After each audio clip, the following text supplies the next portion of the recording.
Good morning, everybody. This is Vancouver International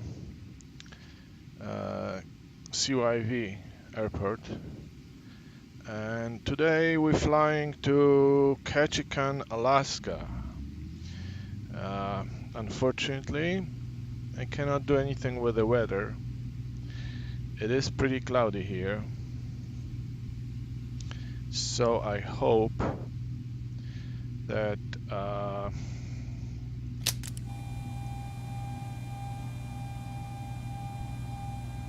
we'll be able to see something. Okay, come on.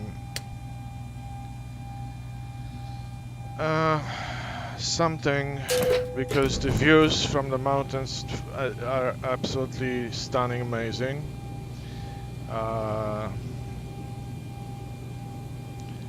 But if it's cloudy, it's cloudy. Nothing we can do about it. Okay, so we're gonna go to a routine to set IRSs, align, yes, and align here. Good. Okay, we go back to here to extinguish master caution. We're gonna go to FMC now and put some backlights here, floodlights and the background lights. Oh, okay, no, what's going on?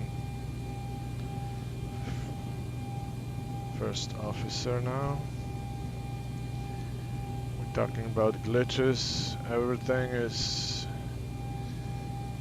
depends. Sometimes I turn the computer on, I turn the flights simulator on, and there's a bug and I have to redo it, and that's why I don't want I'm sorry for that. I don't want to show you guys my struggles, so I want to go to the version that is already loaded, but some setups you may miss. So what we're gonna do is, okay, this is supposed to be done.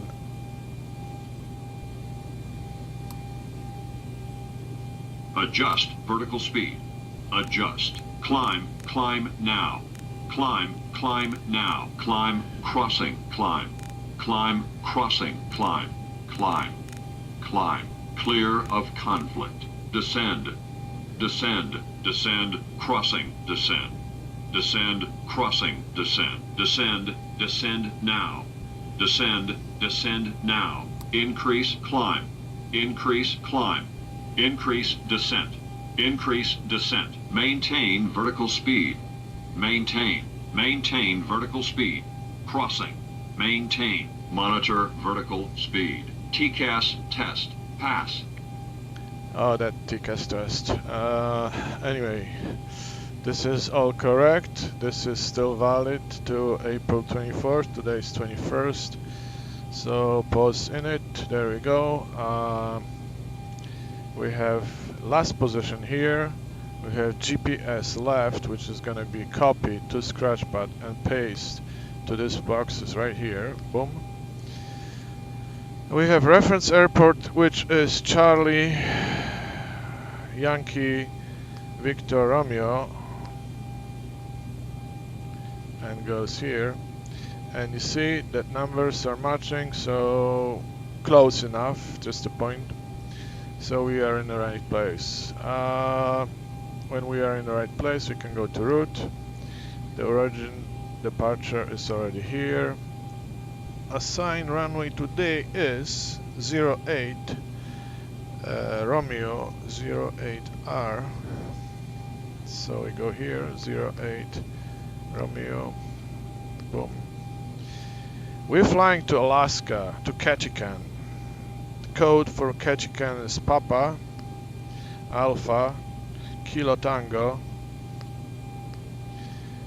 and my flight is my jet, which is my code 0194. There we go. We go here. Okay, so here now everything is set. We can go to the next page and press some points. Okay, so if you have a standard departure SID ready, you can press here, put a SID, and then it will populate the points, first point. But because I don't have it, or I don't like it, I put the first point called saved, Sierra Alpha Victor Echo Delta, and that's the runway heading. That's the point. We're going opposite direction, so we have to turn left. Next point is Mike Alpha India Papa Lima Mapil, and then the next point is the VOR Y Yankee Zulu Tango. Okay, and that's here. And then it's asking me if this is the one, so I'm calling it. I already checked the frequency. Most likely you're gonna have the one on top, but you better check. And the next VOR is Alpha November, and that's very close to Ketchikan. So from Ketchikan we're gonna take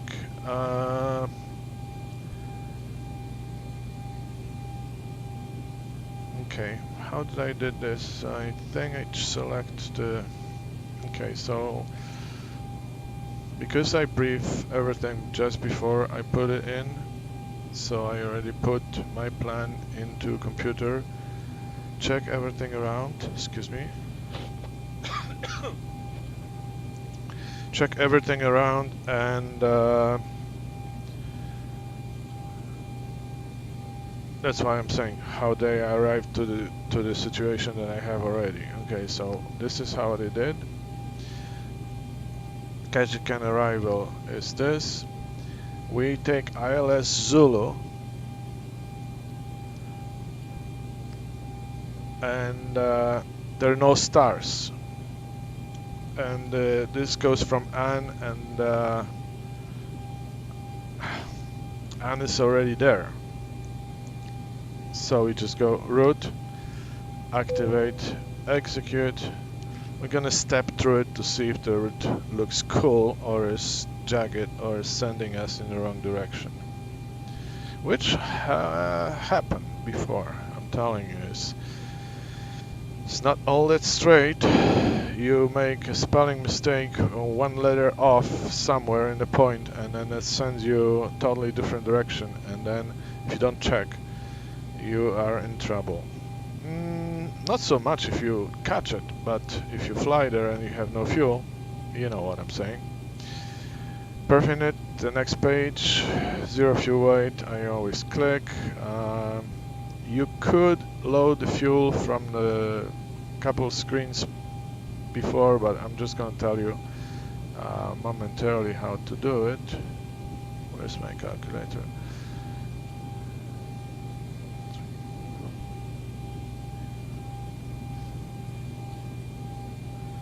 So we have 11.2 tons of fuel, and let's go 11.2. Okay, the reserves 2.9, which is 3 reserves. Cost index according to SimBrief is 65. You pretty much can put any number here. I heard from okay, I didn't see anything over 100, but somebody said 600, so I don't know. If you put 5, then you're gonna fly slow, and it's very concerning about the fuel. Anyway, so 340 is our cruising altitude. We have a wind on top of climb, which is 293 at 7.6, that's strong. And ISA deviation, oops, I missed it. Okay, so I have to go back to SimBrief page, and everything is gonna fall. Just give me a second. I'm just gonna go here to check. Oh, -4.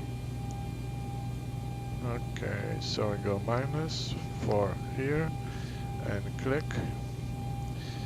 So this is how we accept this page.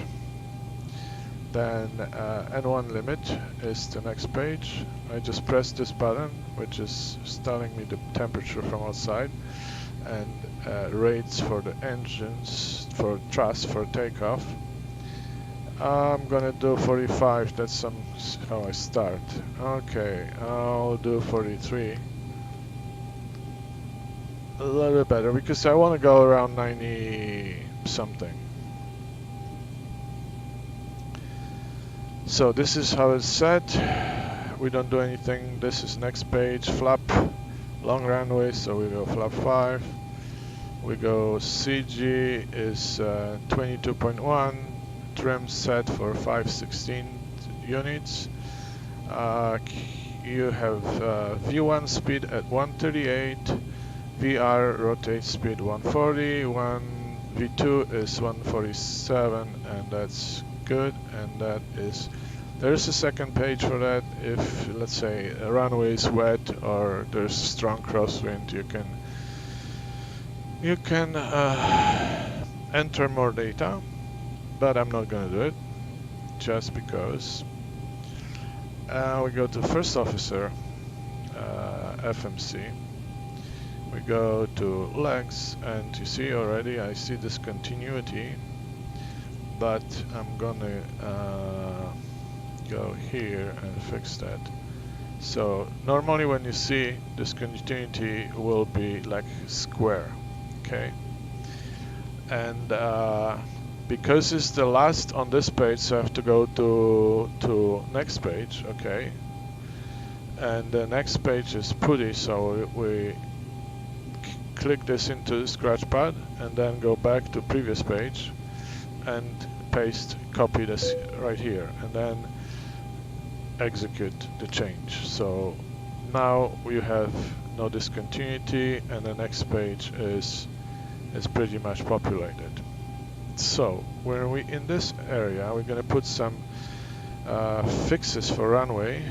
So I put this into scratchpad, go to fix button, press this as the runway 11, that's how we're gonna land, and 7 miles from the runway is gonna be first ring, 17 miles from the runway is gonna be our second ring, and the way we're doing, we're gonna fly around to the north and turn right and heading south, but I will always go with cruising altitude 34 times 3.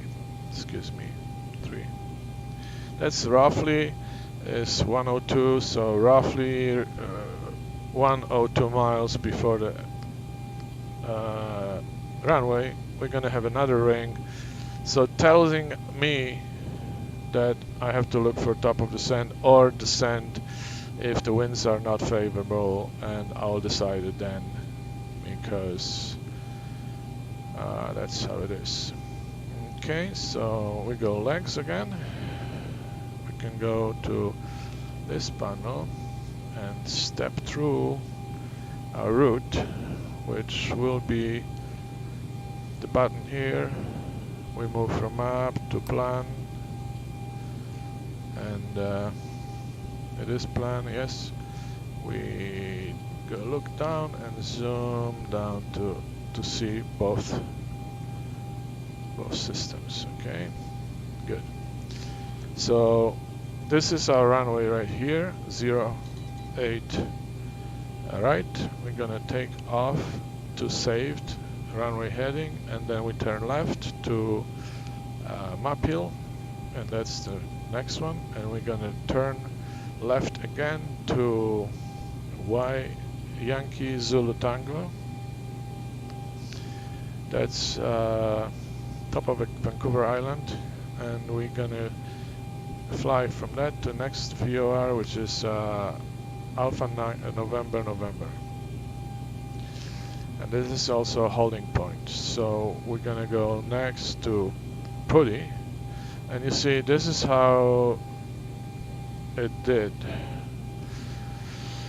In my system I have a nice curved line, so I'm just gonna try to put some points here, and bear with me because I have to look at the map, because right now we are in Vancouver, so I have to zoom out and fly to Ketchikan really quickly and look for a point which is from Anne. We need to have a point called Musse, Mike Uniform Sierra Uniform Echo. Okay, so we're gonna go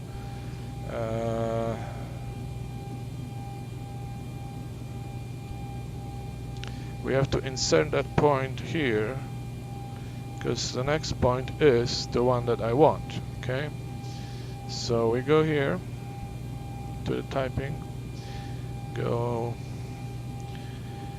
Mike uniform, where's that? Here, Sierra Uniform Echo, and I put it here. Okey-doke. So it is messing up my system. Okay, I'm just gonna see how it's messed up. You see, instead of going there, I have new point. Okay, so what I'll do here is execute that. Okay, and then I have discontinuity, which is on the next page. Through this point is not connected to that point, so we're gonna do this part and then execute that. Okay, so what we have is a square. It's supposed to be curved line, but that's how it's gonna fly, I hope. Okey-doke. So my trusted computer map is helping me again save my skin and fly it nicely. Okay, so the same thing from Vancouver. I picked those points because the sim brief gave me point like, okay, from CYVR the next point is you're gonna take 08, and 08 is facing southerly direction. Okay, and you have to fly north, and the next one is on top of the Vancouver Island, which is north. So you have jagged turn, and my experience is that system sometimes takes this as okay and it executes earlier, but then you have tighter turn and maybe less of a straight approach, or you end up in totally different direction like I did yesterday. Instead of flying left, I turn right, and then it was flying nowhere. So if I knew how to fix that, I'll be very happy camper. Okay, that's next step, that's the next point. Okay, here, that's the runway, and hopefully we're not gonna miss, but in case we miss, we fly runway heading, and then we fly Yukaru, and then we fly 5,000 feet or above to NVOR, and we hold. That's the prescribed how to say misapproach. Good. So what I do usually is I go here, I increase the range to 40 to see how everything looks like when I step in, and this is a bigger picture. Okay, so I'll just go one more time, map hill, then YZD, and you see now everything is tight, and you don't see what is here, but in generally you see the rings and you see everything, so it's good.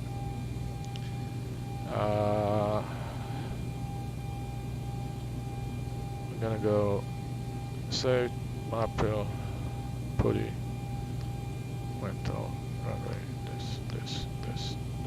this to the beginning. So up again, we switch from plan to map, and we leave it alone. Okay, good. So here we finish with FMC. I'm gonna arm flight directors on. The first one is the master, so it's captain side. This one is we're not gonna do this because I have finicky auto throttle, and I found that I have less problem when I activate this on the runway threshold. Go figure why, you know. Minimum for takeoff, the speed is minimum is 147, but I'll pull 155. It's just better because it's better. Okay. Runway heading today is again, go and check. We were flying opposite direction, so I cannot do this. This is Vancouver. 08. We go and take right, so we go 08 right, 08 is 83.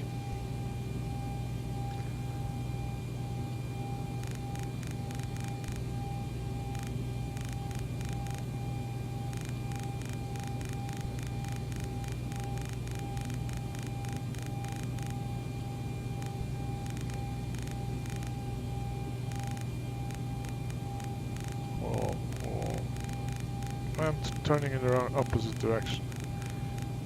80. Looking at the screen and I go, it should you know, be covered, and I start to turn in the opposite. Excuse me. I'm gonna go up to 6,000 feet initially, and yeah. So this is all set. We're gonna put auto brake to RTO, rejected takeoff, and nothing else so far. Okay, and now we're gonna go to weather. We have 3029 QNH. We're gonna go and listen 80s. Vancouver INTL information Juliet. 1800 Zulu weather. Wind 090 at 13, visibility more than 10. Sky conditions 3000 few, 16,000 broken, 25,000 broken, temperature 12, dew point 7. Altimeter 3027. Arriving runway 08 left, departing runway 08 right. Advise on initial contact you have Juliet. 3027. Here. Okay, here. See what I'm saying, technology? Vancouver okay. INTL information Juliet. 1800 Zulu weather. Wind 090 at 13, visibility more than 10.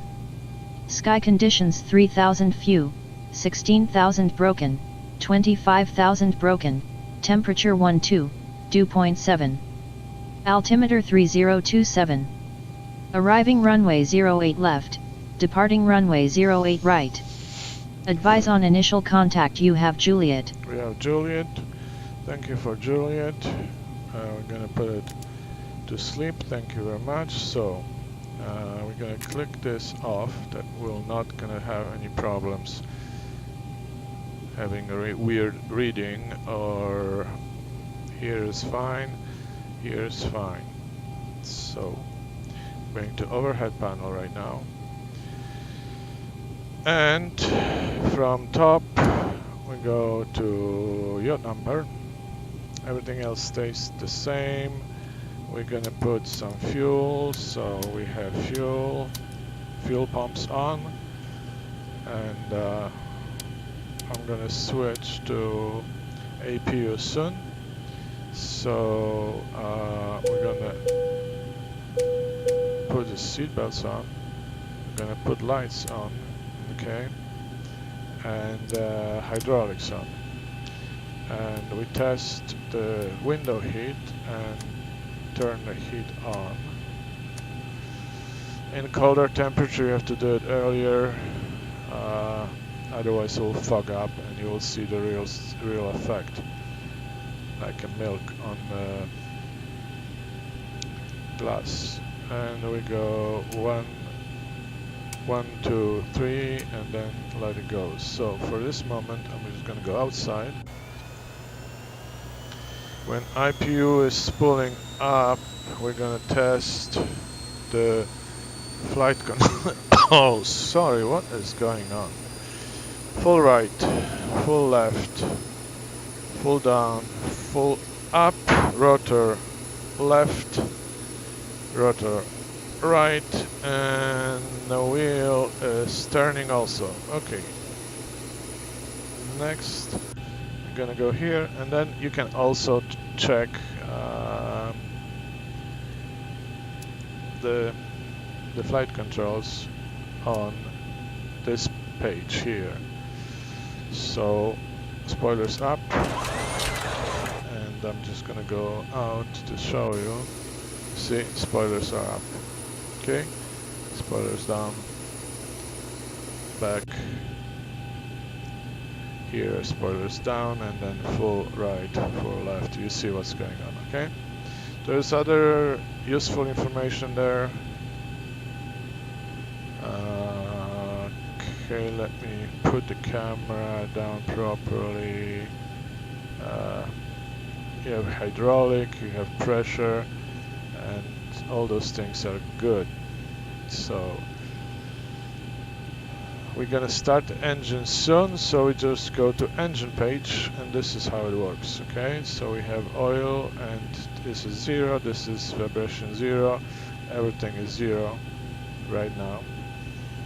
And we're ready to push back. We'll look at the overhead panel. This indicates that all the doors and everything is closed. So we're fine. We go to this panel, and then first the trim air switch goes on, and the next one we're just gonna leave the packs as it is right now. We're just gonna go APU bleed as it is. Here we're gonna set the cruising altitude to 340.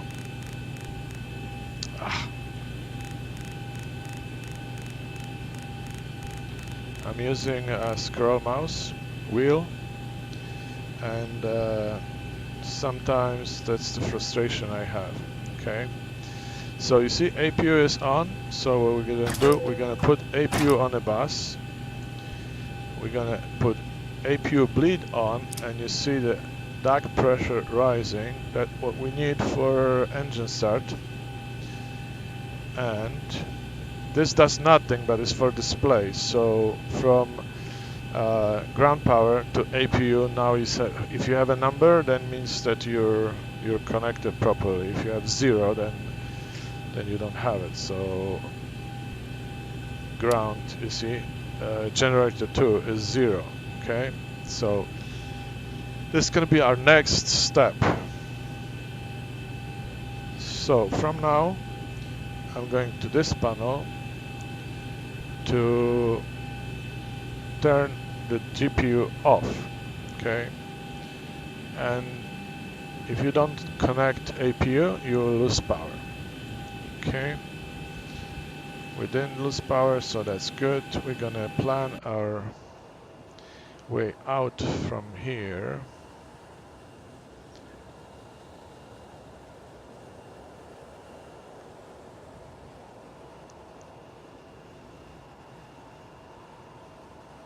Gonna do this way, okay?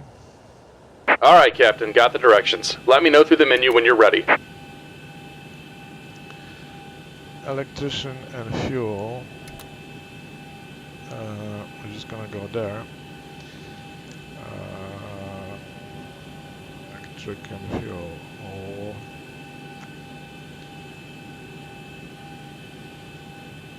Everything is okay for now. I don't know.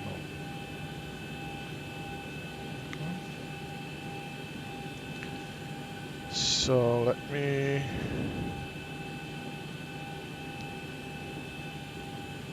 ask there for a request to push back. Great news, Captain. Your tow's coming. Great. So we're gonna wait for him. This is a tow truck. Just gonna go again to look at the overhead panel that everything is fine. You can check the crossfeed valve. You can do all kinds of stuff, but I'm not gonna do it, okay? So we have APU and APU is running. You have EGT temperature here. And pitot heat, we just leave it until the engines are on. Probably in cold temperature. Well, it's kind of chilly inside. Alright, looks like the doors and hatches are closed and we're ready to connect. Okay, when the packs are on, then the temperature is going to go up. Right now, we have no air conditioning. So he said that we're gonna turn the engines on momentarily, so we can do this. We can go to left igniter just for fun and go out. I just want to see one more thing. There is something called view. And, Welcome aboard, Captain. Tow's connected, bypass pins inserted. Go and kill the parking brake when you're ready to go. yeah, there is 3 cameras C. Oh, okay. Okie doke. Good.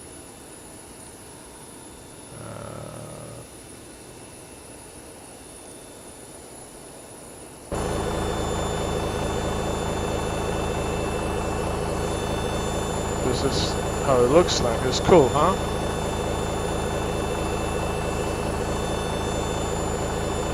Here comes the pushback. Light them up. Okay, he is going to push me back to where it's supposed to be.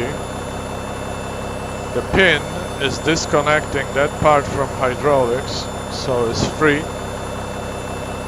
And I'm gonna go inside. Overhead panel, put this to ground and start the engine that way. Okay, and we have rotation. We will zoom in just to see comfortably. I'm looking for 25% on N1 and 2. So this reached 25%. Okay, we introduce fuel. And monitor EGT rising. There is a marker for limit, but it's gonna peak at 500, depends on the temperature, around 500 or 560 if you're in the tropics. And then it's gonna drop down because the whole, I think, the whole idea is the air is going through the engine, so is blowing the gases out, so they're not sitting there. So the temperature is 524, that's fine. And when this marker disappears, that means the engine's ready to go on the bus. So we go engine 2, boom. Pitot. Just about done here. On. Go ahead and set your parking brake. And this is continuous. So igniter, in this case left, is gonna go pick, pick, pick, pick, pick, pick, pick, pick. Okay. Like the gas stove that some people have at home. Good. So we put And we're brakes. disconnecting the tow. Give me just a moment. Good, thank you. We're disconnecting the tow. We're gonna start the engine number 1, which is the right engine, which is this one. And inside is N2, outside is N1. This one starts rotating. We go here and zoom in again. 21, 23, and 25. There we go, introduce the fuel, thank you very much. Look at the temperature. So everything is spinning properly. In real life you should keep the hand on that handle that I switch. This is opening, start valve closed, both of. And we're disconnected. Signal and pin on the left. Take it easy and have a safe flight. Okay, it disappeared, so engine is okay. We go back here, we switch this to generator, and you see I have a number right now, and if I switch to this, I have a number here, okay? So we're fine. We're gonna go this way because that's natural flow. This is APU, we don't need APU anymore. So we go this. Disconnect. We go PAKTs are gonna be on and isolation valve to auto. I usually wait until the APU drops to 0 to kill the APU bleed, but you can do it now. I don't think that has any effect, so I don't want to waste more time, so we switch this to off. But I heard that if you add a thrust and bleed is on, you can damage APU. Nice. Okay. Potential, and the temperature is rising. Yeah. Okay. So here we all set. So we're gonna go here. We press recall, and there's nothing. Okay. This side is the same. It's gonna be nothing. We have.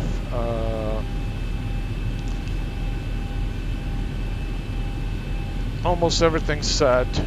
So what we're gonna do is release the parking brake, put a little bit more thrust, and then we have a horn. Okay.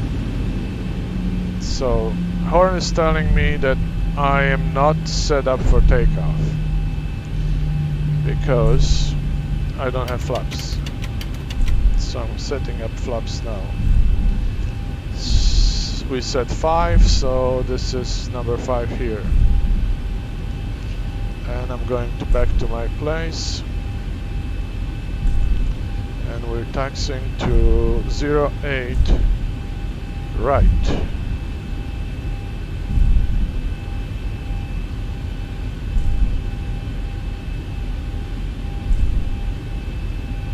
Okay, I'm gonna stop right now here because I need to find right is on this side. Okay. Okay, good. Nothing this way, nothing on the right. Lots of Air Canada flights. Lots of planes in Vancouver.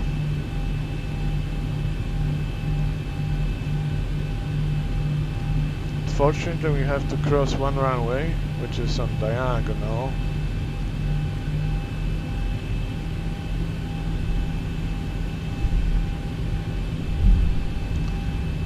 You have to watch your speed when you're taxiing. This is the ground speed right here. Okay, one more thing is I forgot. Taxi lights goes on, and those lights can go on too. Okay. And we go to taxiway Lima, and Lima will take us right to the end of the. Lima is 08 right. Nothing on this side. Nothing on that side.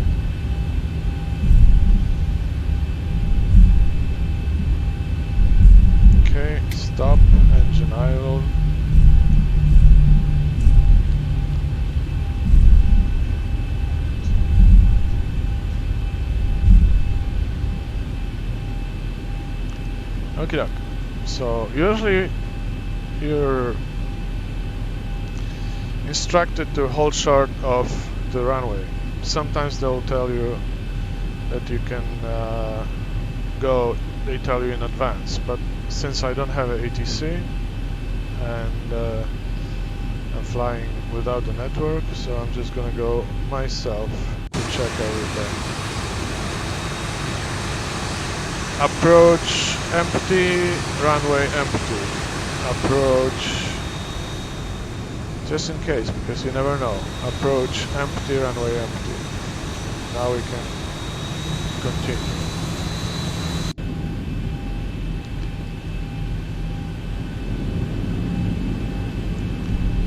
Put a little bit more thrust to get Approaching across the runway 13. fast.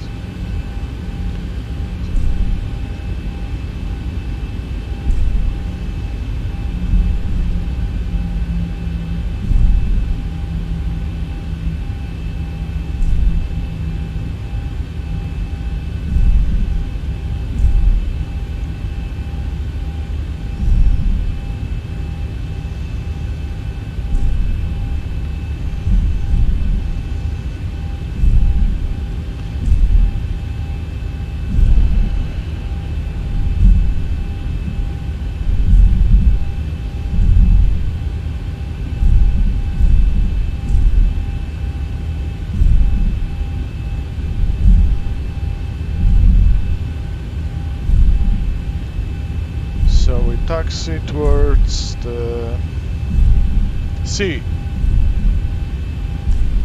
and we can put engines to idle because there's enough room, and we have a speed of 30 knots right now. Okay, we're gonna use the whole runway, so we're going all the way to the end.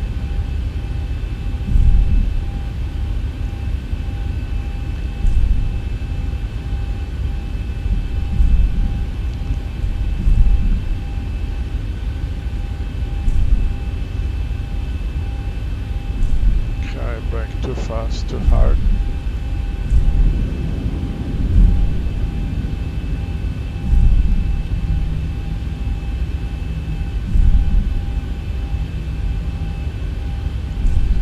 Okay, hold short point is right here. So we're gonna stop right here. Okay. 08, right, perfect. Good. What I'm gonna do is put the brake on, go to my TCAS, switch to TARA from out off, and if you have a code assigned, you're gonna have this entered here. Then we go to the overhead panel, we turn the lights on, we can turn those off. Okay, engines are continuous. We have steady lights, so we switch to probe strobes right now. Okay. Check the panel, everything looks good. Okay, the cabin is secured. Have a good flight. The back is telling me the cabin is secure, air conditioning is set, everything is set. So the last thing is to go here, arm auto throttle, and set the clock. Okay, and then we just go out again to see nothing on the runway, no plane approaching. So go back to the cockpit.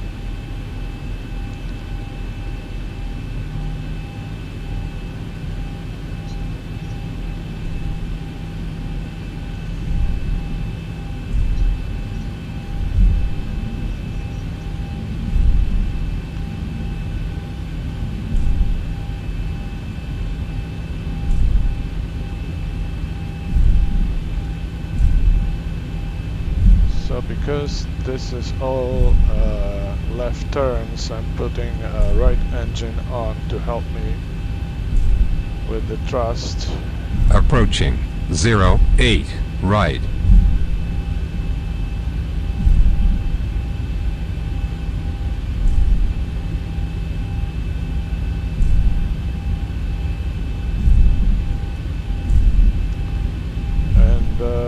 This is the runway, so we check the runway. Heading is 83.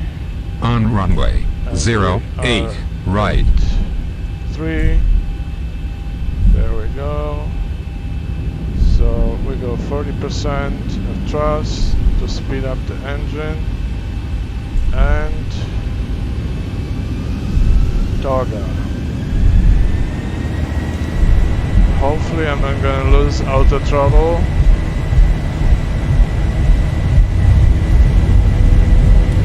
$80 knots. I lost auto throttle.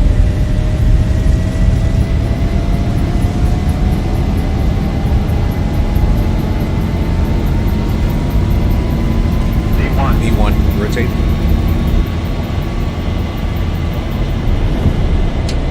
Positive rate.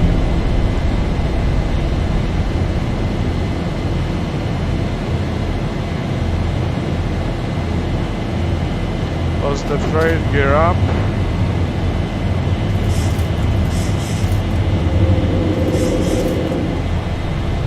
$400.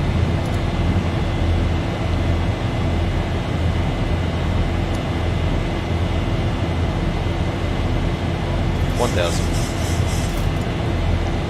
Okay, what we're gonna do is back out speed, which is crap.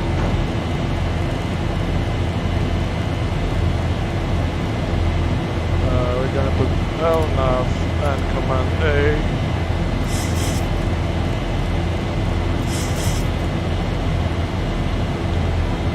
And we are above the 200, so we go flaps up.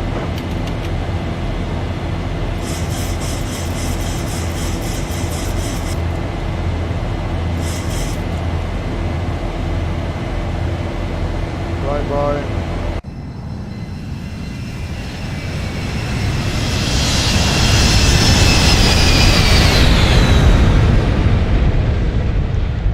Go back to the cockpit.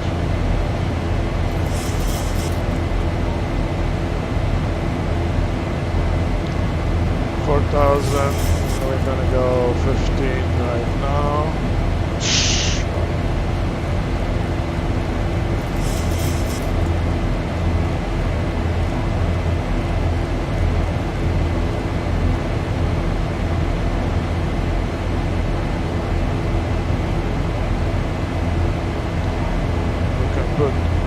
Handle back. We can put this back to off. The flaps are off.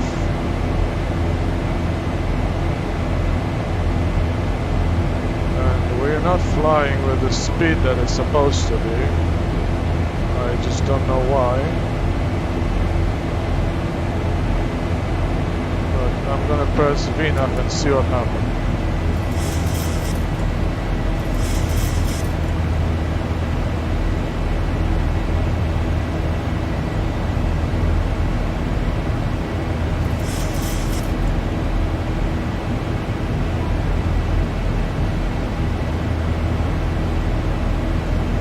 Okay, we're passing,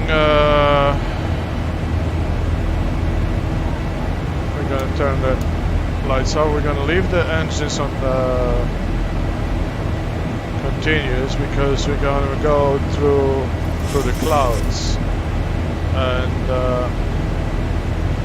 it is cold, so I'm gonna put anti-ice on just in case right now.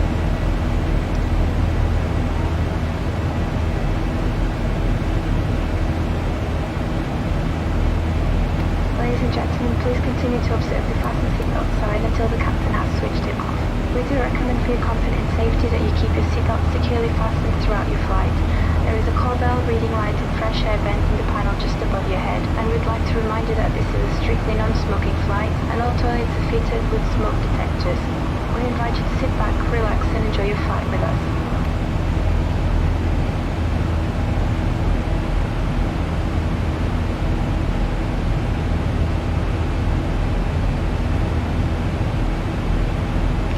See, this is what I try to avoid, stuff like sharp turns like this. But since we're departing and then there is no problem, the computer will start turning around here. You will see. It's not gonna go to the point and overshoot. If you have such a sharp turn on approach, you're losing the distance, you see? So right now it's turning.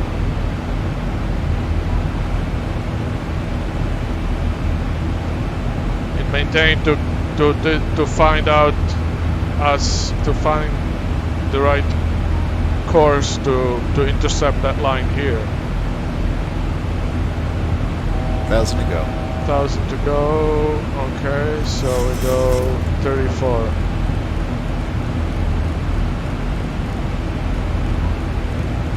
I have to hold my mouse steady because if I move it,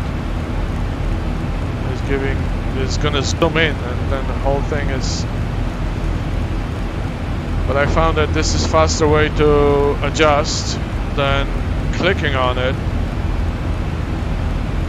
because if you click like this you turn that way, and if you move and you click that way, that's turning opposite direction and you may not know and you end up unwinding the whole thing.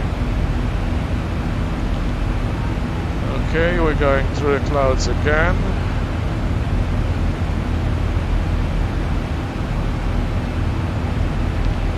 Fly by to see this beautiful view.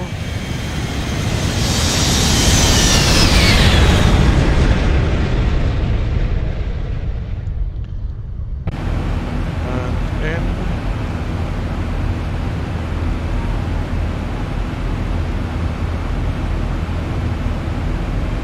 So now we're going to change the altimeter to standard when we pass 18.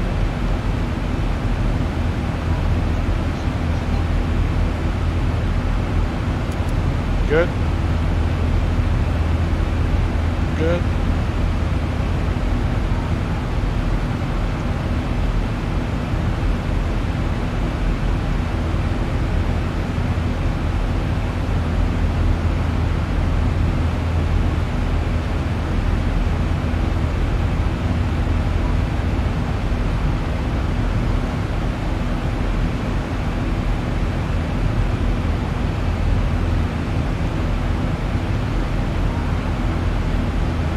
I think we can do this easy.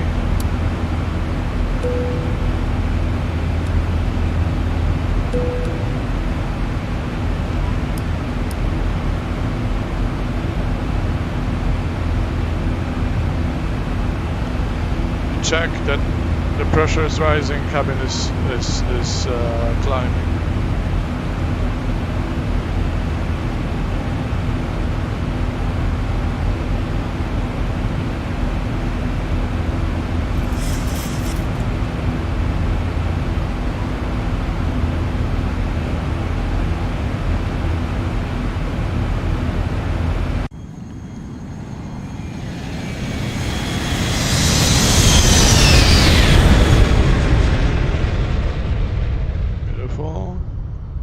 And then we're gonna go from this side.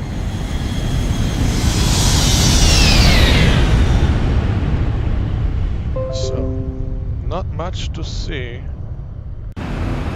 because there are clouds everywhere.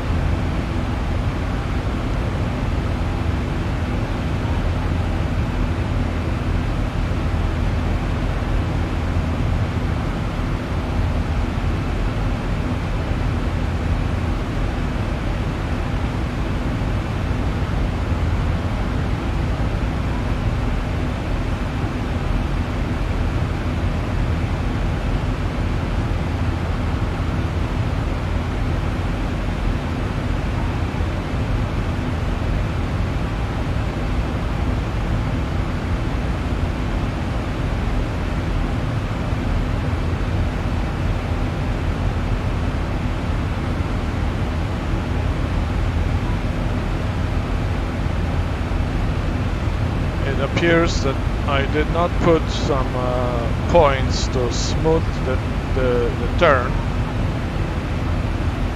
and that way I had this sharp turn, but we are in the right direction, so this wasn't the biggest thing I had was the approach in Ketchikan, which did not look right from that perspective. We're gonna move over here to progress, and this will tell us all about the flight that is going on right now.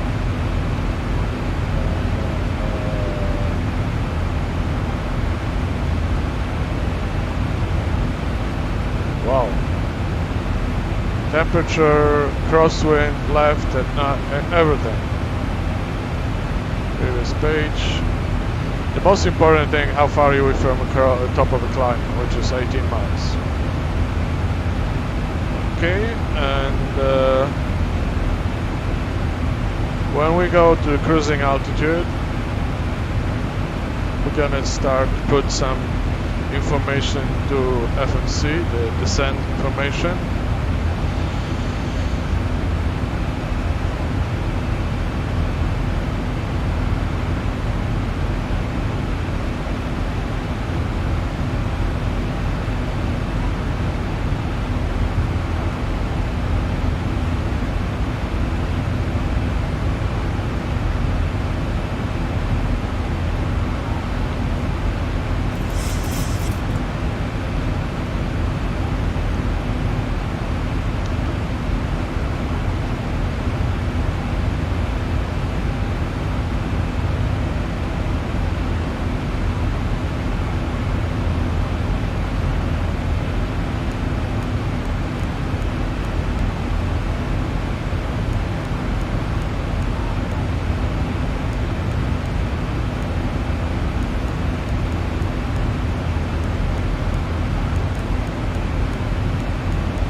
So 992 is Ketchikan QNH.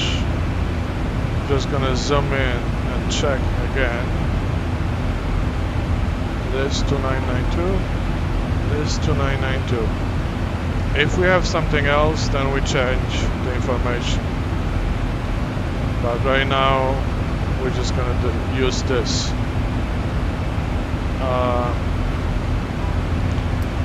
Here.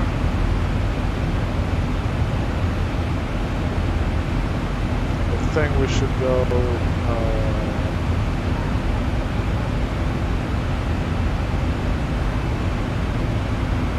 minimum is 292.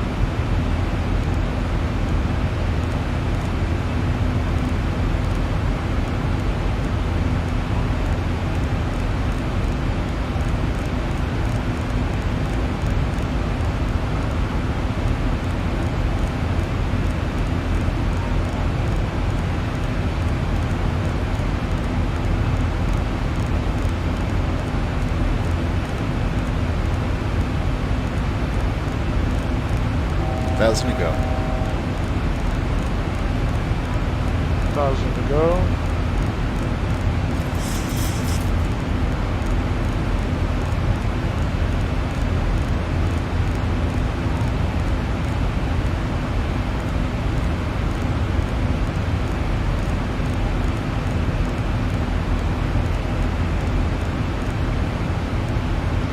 That's the human set. This is set. We go here. We go here. Here. This. Hello again from the flight deck, your captain speaking. We've just reached our cruise altitude and the seatbelt sign is now off. Feel free to move around the cabin, but we do ask if you are in your seat that you do keep your seatbelt loosely fastened in case we do experience any unexpected turbulence. Otherwise, invite you to sit back, relax and enjoy the flight.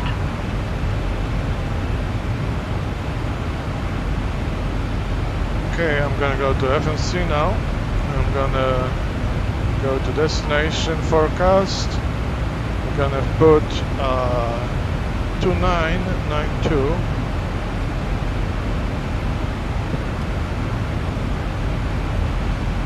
Here, I'm gonna put winds into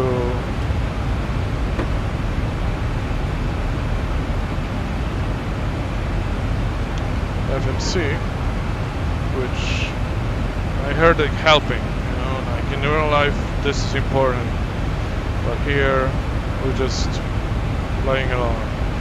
244 at 50, 221 at 33, and 193.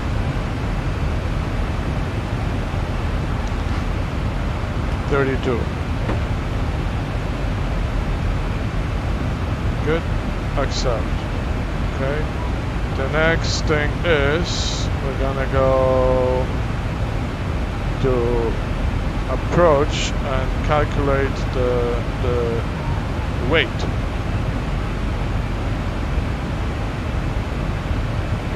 So we're supposed to arrive here with 6.9 and we have 9.9. Okay, so 3 tons left. So 62.5, 0.2 here gives us this speed and is entered into wind is 14 to 22. So you go 7. Okay, plus 7. So it's gonna be actually 152. The speed. And we go to legs back and everything is set. And the information is there. This is our landing, this is our minimum, this is our QNH. And I always do this before, just a habit that I forgot a few times to set it up, because I always do. When I look at this dial, I set it up during the cruise. Not just before descent. Before descent I'm busy and yeah, the checklist will help. I know I should use the checklist, but I'm trying to train my memory, and that's the effect of training, that sometimes I forget stuff. Okay, not the major stuff. The worst thing yesterday I forgot to turn air conditioner on. This is deadly. This is crucial. If you are moon, if you are not pressurized, you lose oxygen, you have hypoxia, you die at this level. Okay, so that's not funny. I'm just gonna leave you now for a second. I need to drink something. See you soon.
moon looks beautiful. Let's go out. Cloudy, cloudy, cloudy, and loud.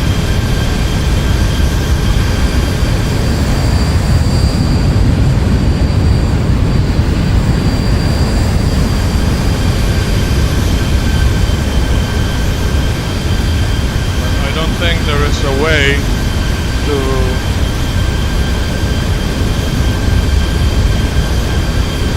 go inside. It's just too loud.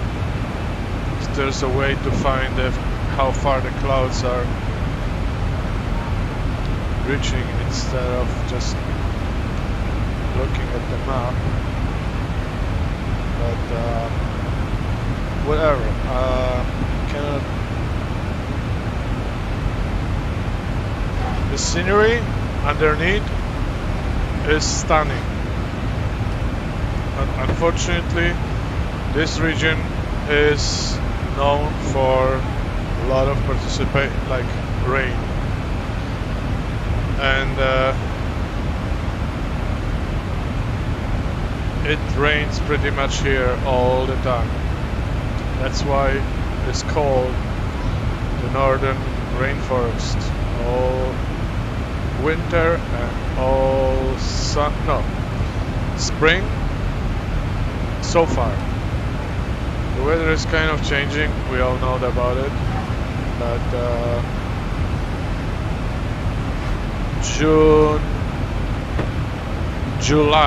July and August are almost guaranteed dry. This place is completely cloudless. Usually there is a high pressure moving in and sitting there for a long time, pushing everything around, so that's why we have other extreme like forest fires, because there's a lot of wood around. But right now everything looks green. Snow is melting because the temperature is spring, but you know, it's not like a summer.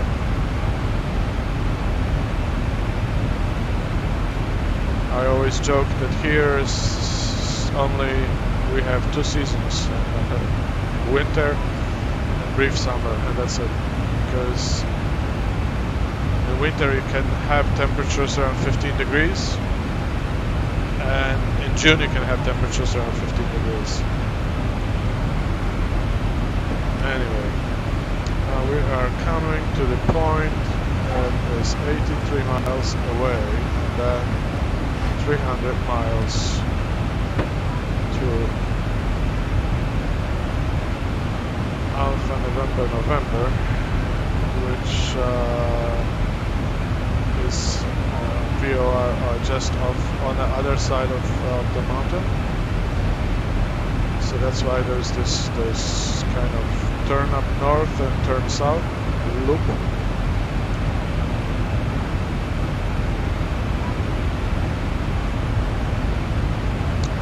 Put terrain radar on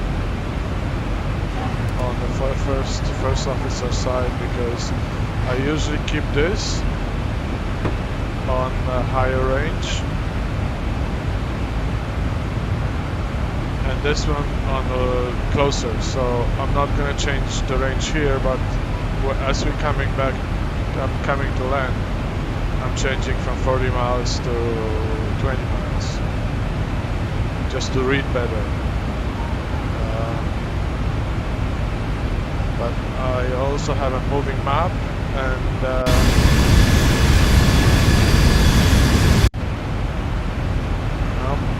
okay, this is the button I want to press. We're gonna go here, here, here.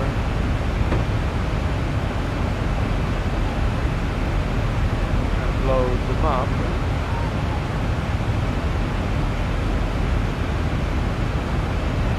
We're flying over Vancouver Island right now. This is the channel between the island and the other islands and the mainland. This all mountainous, and there is only highway here to the little coasts and villages. up. What was that noise?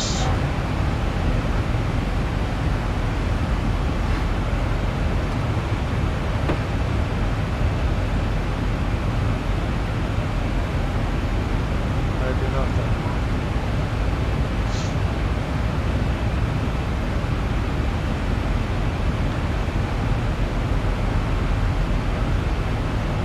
Engines are okay, auto throttle is on.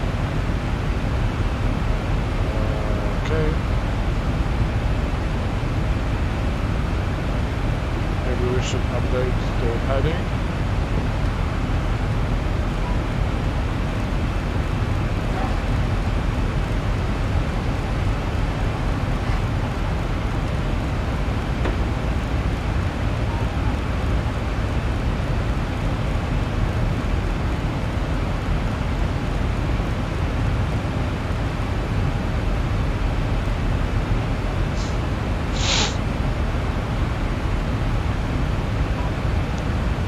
Okay, back to the map. If I zoom out,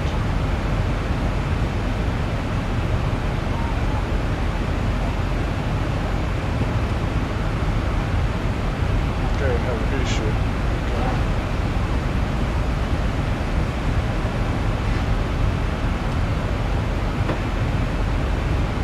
We're flying towards the point on top of Vancouver Island, which is called Port Hardy, and Port Hardy VOR is 112.0, and I should set it up, but now it's kind of late here.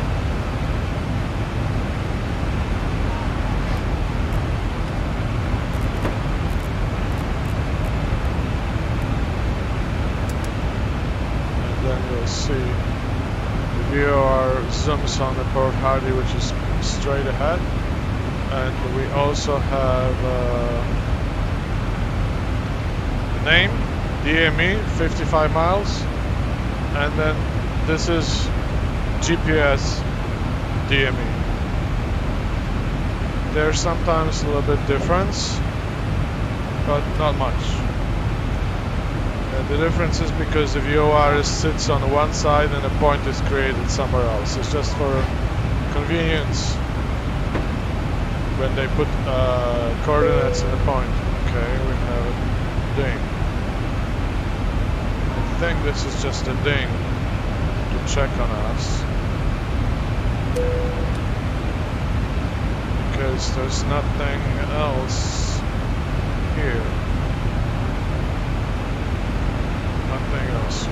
Sometimes there's a message, excuse me, on the bottom of the FMC, and the message comes with a ding too. So that's why I'm always checking. And I'm supposed to have a light here, this light, FMC, but I think it's not everything is modeled properly like it's supposed to be.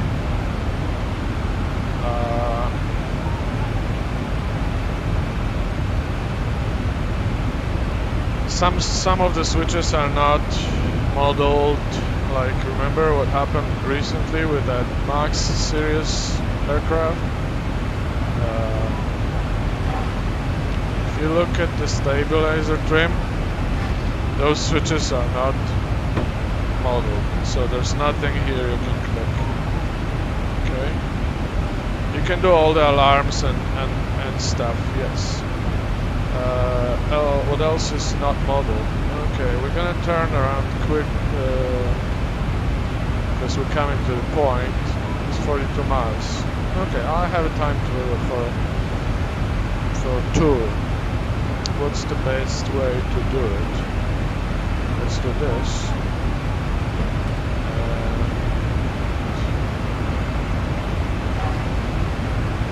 Turn around and go.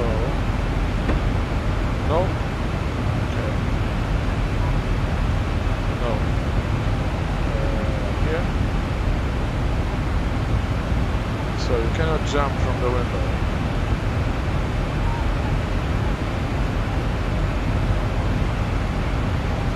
Okay.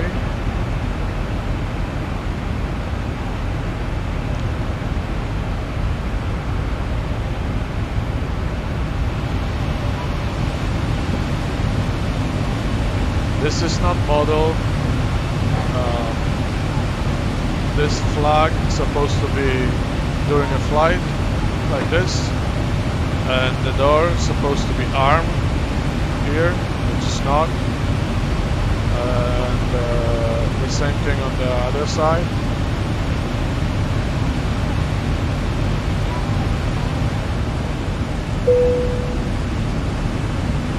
It's not armed. It's not, but this is now not a big deal, you know. We can change the lights here if you want.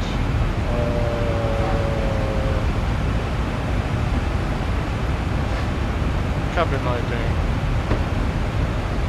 cruise. There we go. So you see, it's dimmer. So that's how.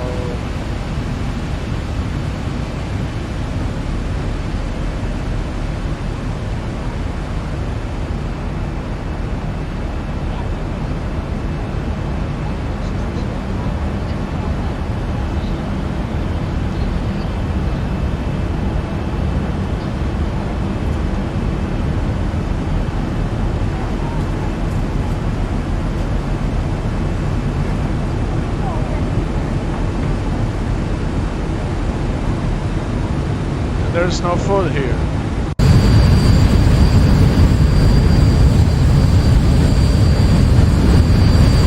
That scared me a little bit. That sound change wasn't nice.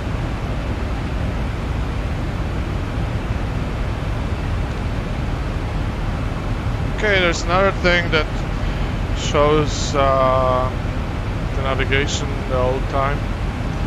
When you want to find a point on your course, you just adjust the radio from the VORs. So this one right now points towards north and south, but you can turn this with that knob.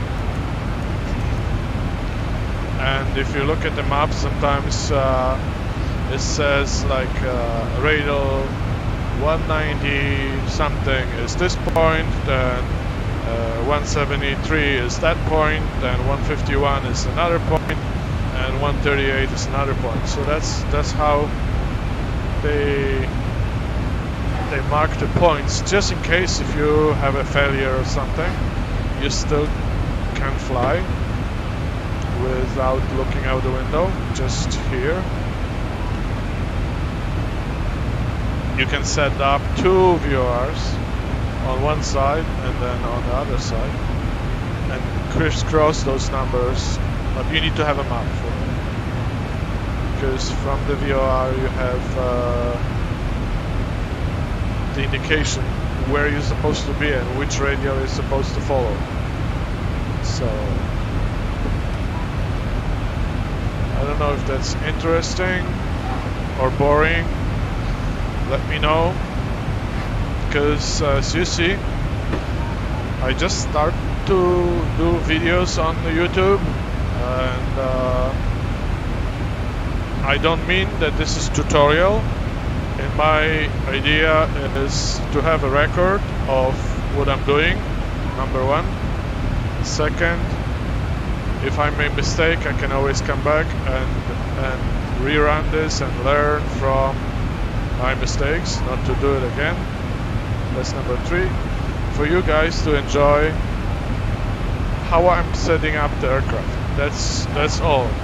It's not a tutorial, it's not how it's supposed to be set up, it's how I set up to fly. Because I'm not a real pilot, I don't have a license, I am a virtual pilot. I just learned this by watching others, making mistakes, making flights that are borderline safe. Anyway, I don't want to say who is what. We're all learning and we're all in the process of having fun. So this is for the community, and I hope the community will appreciate this sometime in the future, and I could have some kind of recognition. I'm not looking for it, but it would be great if I can you know, following crowd, and then people are asking questions and I can answer a question the best of my abilities. We're gonna turn right to a new heading, which is gonna be 313. So I can do preset that heading 313. Right now, this is not doing anything. Why I'm presetting the heading, because just in case, if you go to heading select, at this altitude, you need to have a bank angle at the minimum, and it's good to have a course that you're doing. Just it will save you a few seconds. Okay, a few seconds sometimes is a long time. And if you're rushing, you appreciate a few seconds, always. So I hope I'm not going to run out of battery before this flight is over on my app, because it's 38% and that app is sucking juice like there's no tomorrow. Another flyby, so you see the turn in the back, then go farther, and we roll, and we have strong wind that way. Strong wind from the left, right here. So it's messing our speed, which is true airspeed is 447. The ground speed is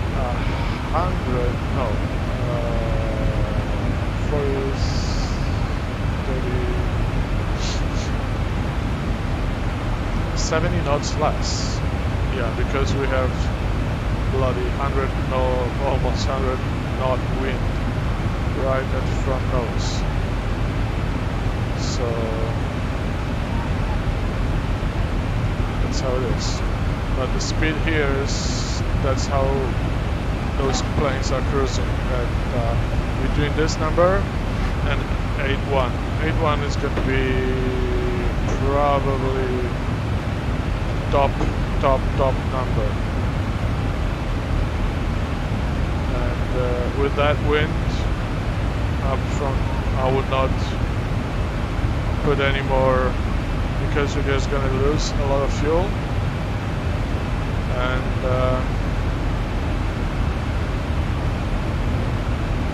okay, we have plenty of fuel, but and this fuel is not real fuel. It is just a dial. I'm not paying for it. It's not emitting any harmful substances. It just looks and feels real, but you cannot burn yourself.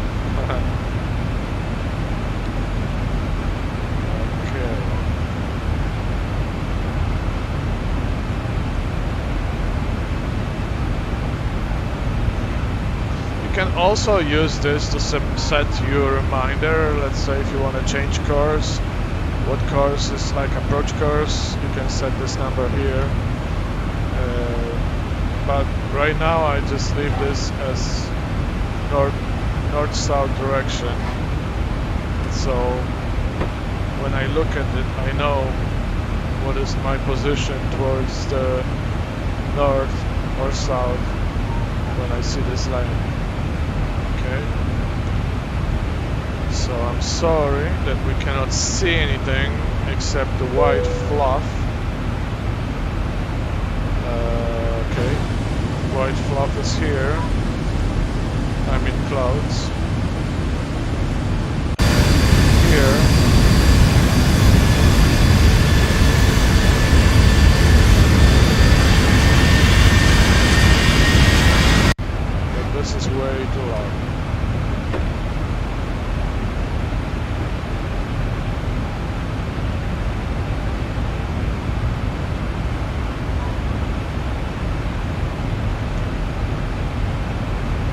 278 to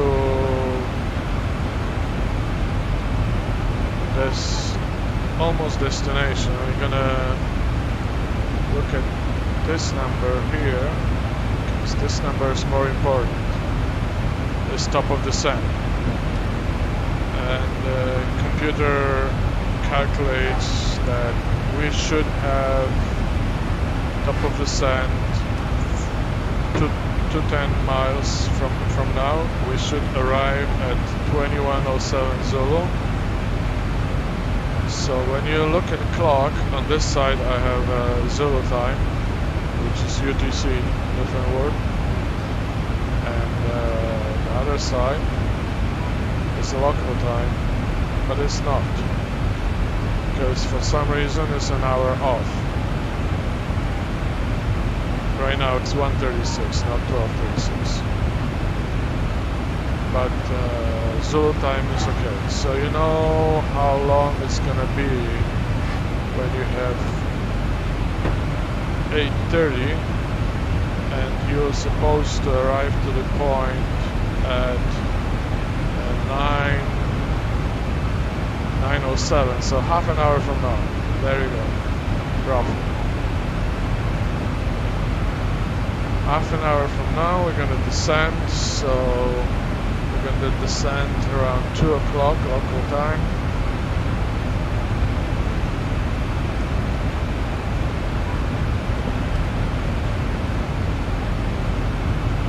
We have a wind that is not strong anymore. Yeah, okay, it's not 94, it's 74. So our speed improved. This is ground speed, that's what we're moving against, okay? But wind is like going in a river, okay? If you go with the current, you go faster, because your speed plus the current speed. If you're going against, with the same speed, you're going much slower, because your speed is a true speed. And then you have current against, pushing you back. Air is almost like water, different density. Same idea.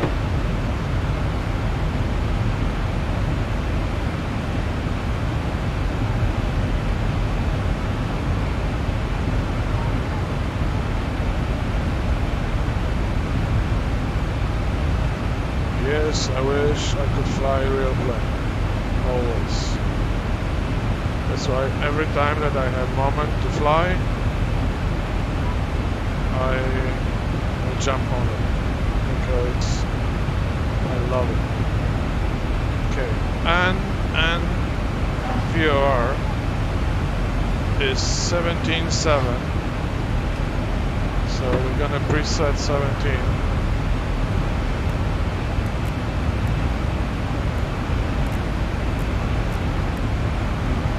Here, and right now it's out of the range. When it's going to come to the range, then we'll have the reading. And now we only have a GPS DME, which is 252 miles, nautical miles. I hope that my microphone is better now, because in previous videos honestly I could not hear what I'm saying. I don't know, maybe I wasn't aware, or maybe there was some kind of echo going on. I constantly try to improve and find better ways. So this is ongoing process. It's probably next step will be live streaming, but I need to have like audience for that. At least people who I can chat with and discuss some problems, then the community grows that way. And we are also like everybody else who flies virtually is good. good. Like, I love Flight Deck to Sim. I always recommend his videos. If you Google or YouTube search Flight Deck to Sim, there's not a Flight Deck Sim, but Flight Deck to Sim is a real pilot. He's from UK. You will actually hear his accent here.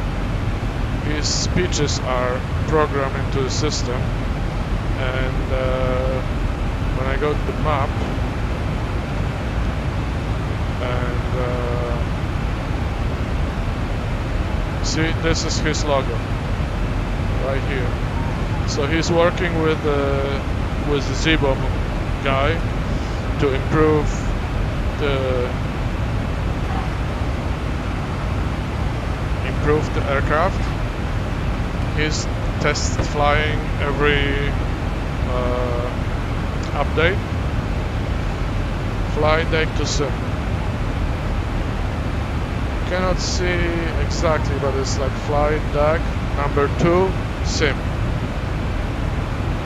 He's absolutely amazing how much passion he has for aviation and showing us people who don't know how to fly the aircraft. So his videos are gold, always.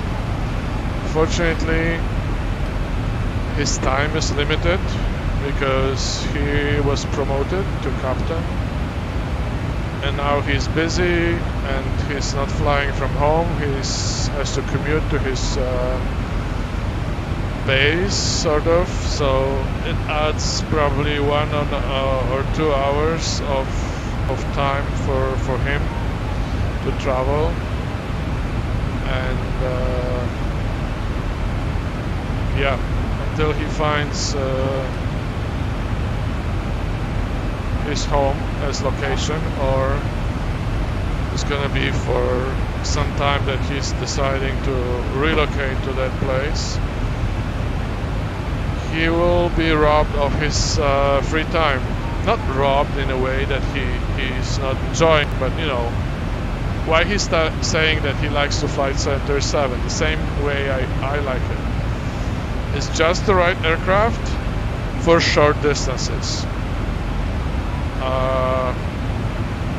If I'm a pilot, I would probably do it for a year or two. Flying from Vancouver to Hong Kong or Bangkok, or when you fly from a different time zones and you arrive in a different day and you're supposed to sleep, but it's bright and sunny, and you'll have an issue with the jet lag. And I know myself, I'm very bad adjusting to jet lag. I'm miserable. I need a day and a half to get back to normal, and then you have to fly back next day or maybe 2 days later doing the same thing. So it's messing you up to the point that you don't know where to sleep, how to sleep, and I would never like doing long hauls. It's just too demanding on the body. But there are people who are built different, like my father, who he can go to sleep anywhere, anytime, basically day, night, doesn't matter. He wakes up, he's fresh. He was the captain on a ship, like the sea ship. He does not have a jet lag issues because ships are going like 30 miles across the ocean, maybe 35, or maybe that's even too fast. Anyway, okay, I see on the map my destination is almost there. So we can expect top of the sand point in 150 miles. If you make mistake and you fly fly over your top of the descent point because you were chatting with somebody or excuse me, you were having good time and did not pay attention to where you are, you missed the point, no problem, just go to FMC, click the point that you are like 2 points away, or if there is a big difference between those 2 points that you can do it, click on it, bring to scratch pad, go to hold, enter a hold, enter, and then you put your vertical speed into 1500 here, and you descend holding nice spiral down. You exit the hold when you're in a level that you're supposed to be, and there's no sweat. That's why I always take more fuel, okay, than I need it. I never fly with a half an hour fuel, backup fuel. I always fly with hour and a half of fuel extra, roughly. Because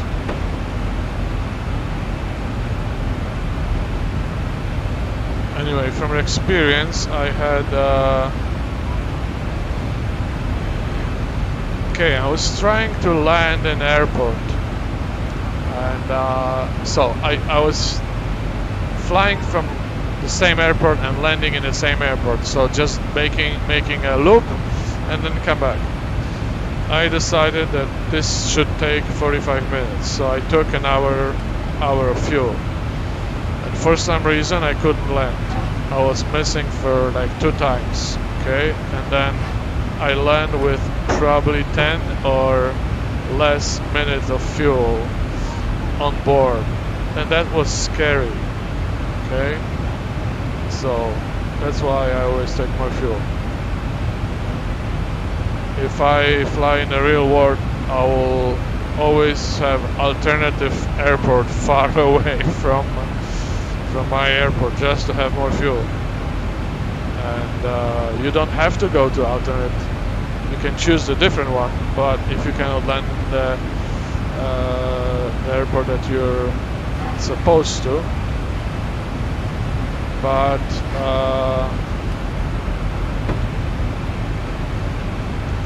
it's good to have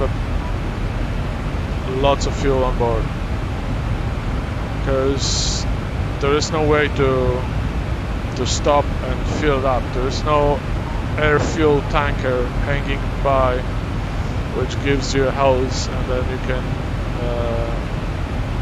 refuel. Those are only for jet fighters and other planes, like your Air Force One has the capability of refueling in the air.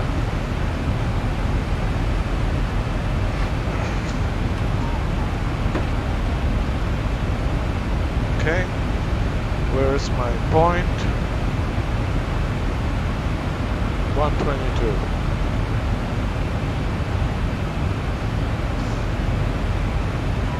That's why this one is set on a longer range, because I'm gonna see my ring first, top of the descent point.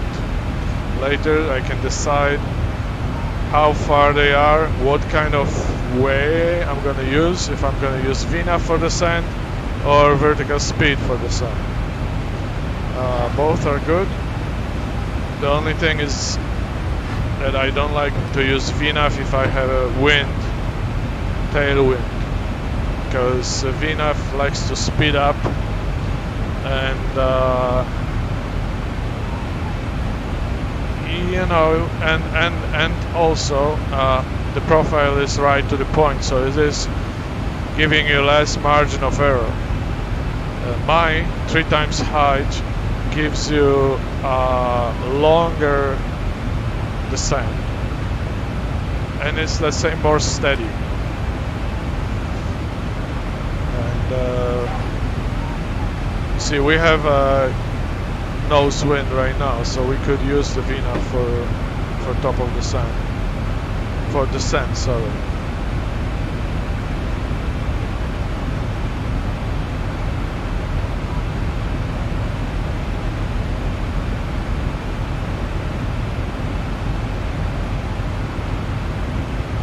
What is Alpha November November? What is that?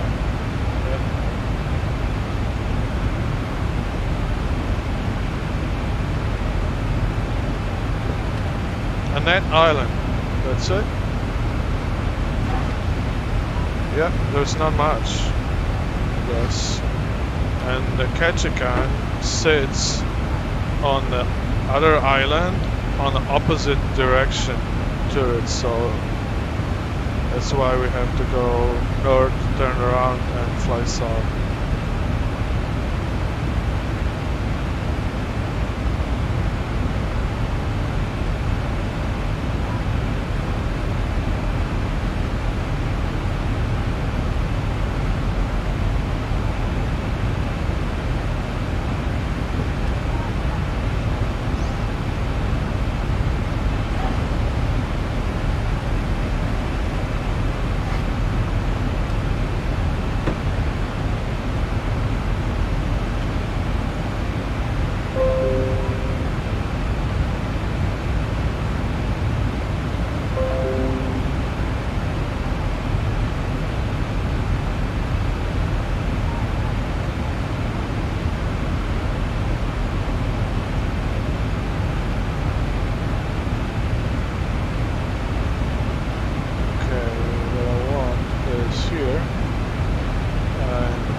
Okay.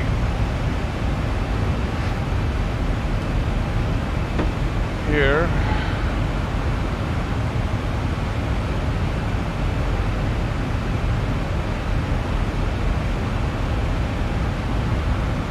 Just gonna go 4,000 and to be 4,000 here.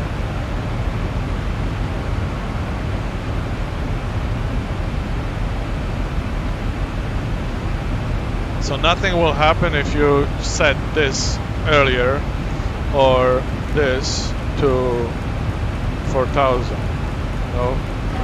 Because the computer is gonna hold .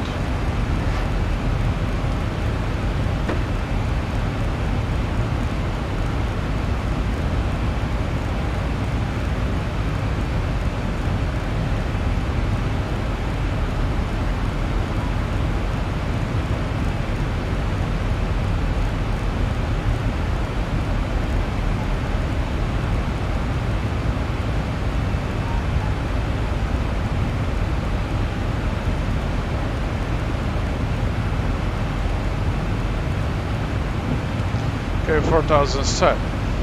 The computer is holding the altitude right now, you see? When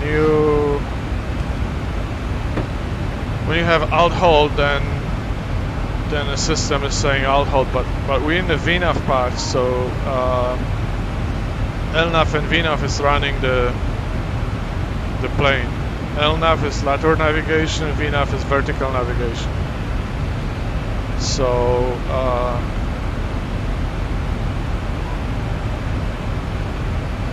when we start to descend, we can either press this and it will descend 1,000 feet a minute until it hits the profile and then goes to descend properly. Like properly, I mean what I don't like here I tell you what I don't like about VNAV. When you hit the profile, VNAV is gonna dive to like 4,000 feet per minute vertical speed. And I have a sync rate on my map, on my app. Sync rate is that you're descending too fast, okay?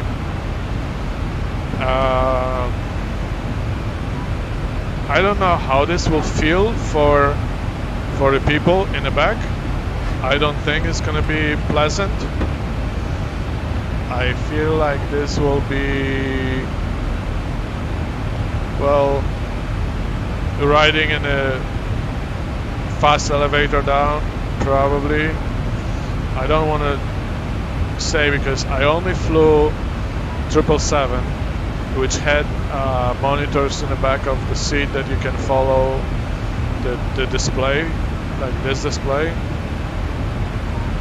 It actually look like the hood display, but I don't have a hood. The hood display is like what Air Force pilots have, like you have green kind of marking. Anyway, 777 has this option, and the biggest descent was 3,000, and you feel it, okay? So when flight deck to sim is telling that you don't feel it, that is perfectly normal, I don't like. There's another thing I don't like, that speed is always running away, okay? That you descend too steep and speed is fast. If I descend with 1500 or 1800 and I put engines on idle, I'm losing speed. So it's not all that bad, but you see, I never went through school. I don't have a way of arguing this with anybody, like instructor or something. I feel that using a vertical speed is safer and better for ears, for the aircraft, everything. But maybe not for speed. You see, when you're coming to a busy space, they don't want you to hang out over there and going too slow. That's why they don't like to let GA aircraft fly into international airports, because that is messing up their own problems they have, like the jets coming in. The jets are coming with a speed that is much greater than those planes flying, okay? So we're gonna come descend with 200 speed or 180, and that's slow already for this jet, considering what is here. You see, 440 for so many planes are not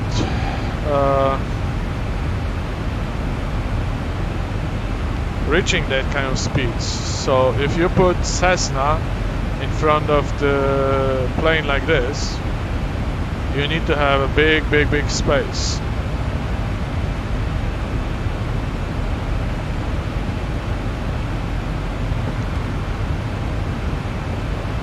You cannot put the plane on top of you, because if Cessna hits the wake turbulence, it's gonna flip the Cessna upside down.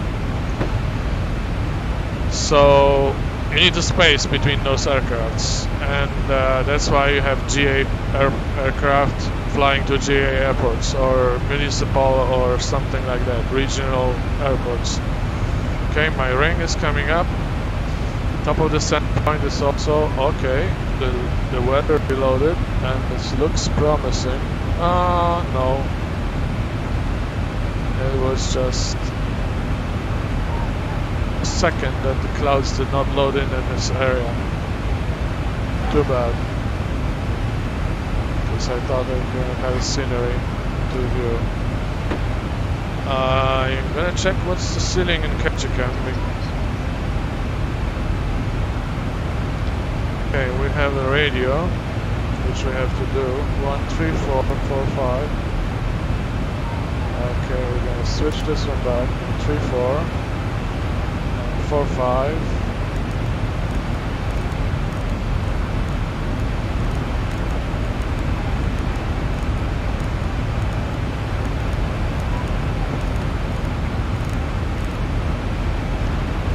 We're gonna switch it back, and when it comes to the range, this is ASOS is automating. This is not 80s. Anyway, the idea is the same. It's just a different name.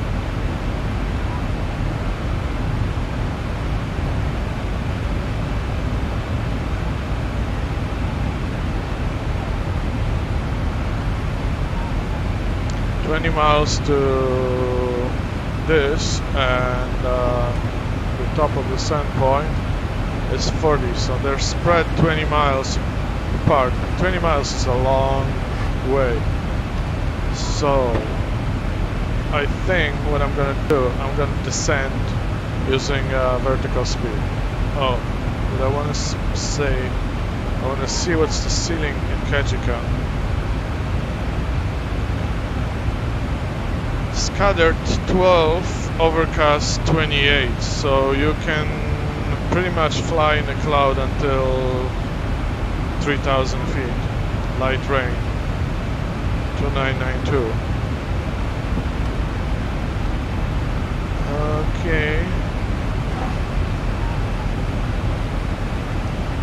Okay.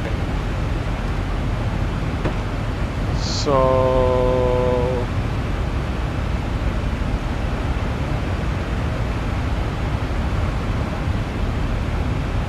hello again from the flight deck. We are just commencing our descent. Looks like we'll be landing ahead of schedule, and the weather conditions are looking good at our destination.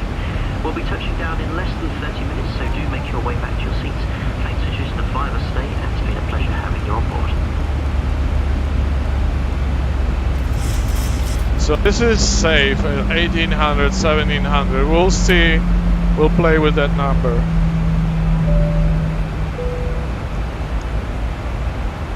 Ladies and gentlemen, the captain has switched on the fasten seatbelt sign as we are now at descent. We would ask you to return to your seats and ensure that your seatbelts are securely fastened. The tray tables are... Okay, what I'm gonna do, I'm gonna switch the center tank right now off, because I don't want to have master caution on approach, because there's one more thing that you just don't want to mess up. By law, if you have master caution on approach, you have to go around.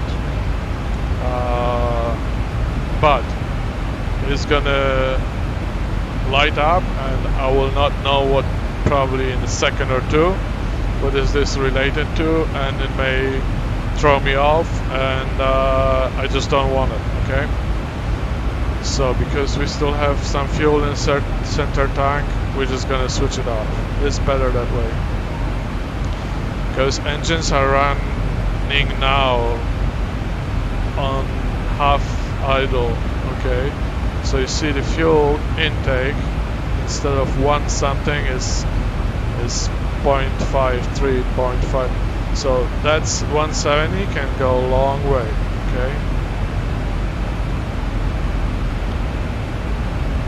Yes, I would love to have it something to drink. Also, if you don't like speed in Mach, you can switch them back to this speed. You still have a Mach number here, because the VNAV is no longer driving the aircraft or flying the aircraft. LNAV is, and I'm doing vertical speed through this manual, okay? And also speed button came out.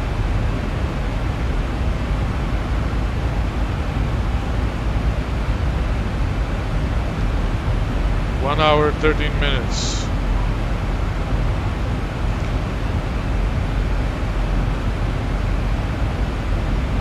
Hopefully we're gonna have a smooth landing.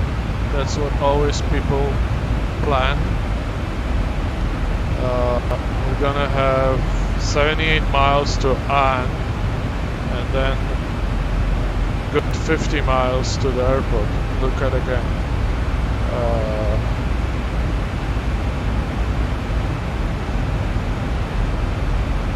26 and 632, 30, let's say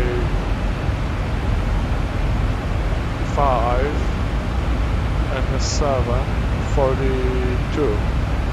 Not too much, 42 miles. Going back the other way. So it's probably good that I start descent earlier. Because right now we're at 28,000. And see, speed is not running away, it's actually adding a thrust to maintain that speed. When we are coming to the level, let's say 15, I'm just going to reduce the speed from 178 to 278 to less than 250, so 140 or something, and then see what's going on. Okay, I made it earlier, but the thing is that you're not allowed to fly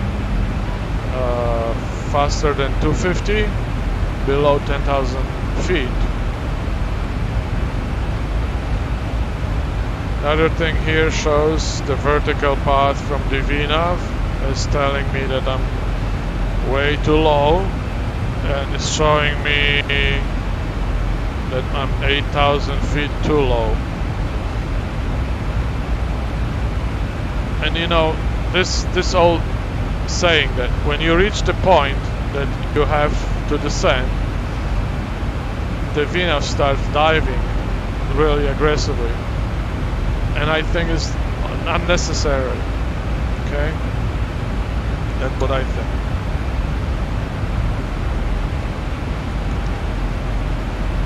I never had a problem with controlling vertical speed. I sometimes had a problem with VNAV descending in a weird way. Okay, so we're gonna reach the clouds and it's cold, so we're gonna switch anti-ice on, and the engines are not running full thrust, so there's not enough hot air coming from the engines, so you need probably more. That's another thing. If you descend in VNAV, your engines are at 20%. What kind of ice protection they can produce at that speed?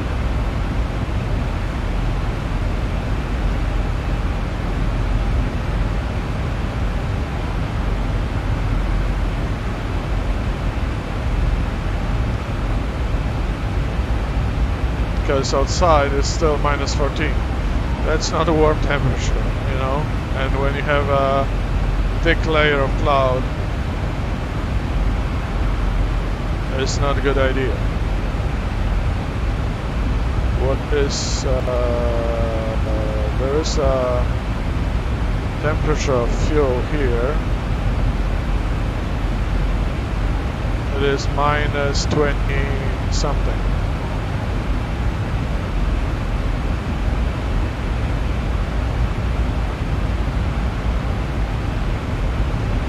So that's why when you see, especially in the summertime, aircraft landing and the wing is sweating, it's like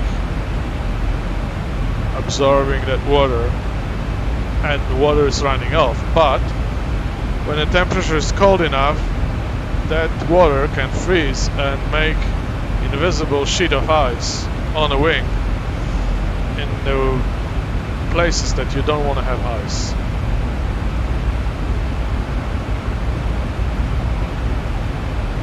Ice is good for drinks, not for aircraft.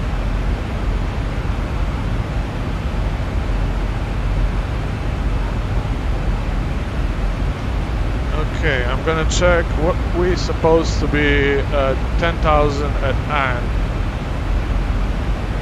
We'll see if we're gonna be at this point or too high or too low. Because we are coming to 20,000, so we're gonna change this to standard. No, change to Ketchikan, which is again, because I didn't have any information from ASUS,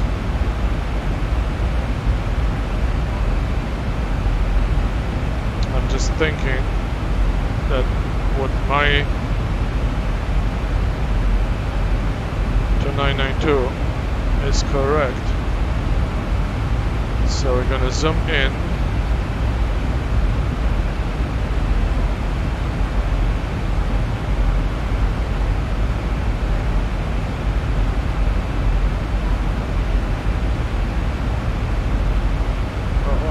Too far. 2992, and this is 2992. Okay, so we're coming 1918.8, so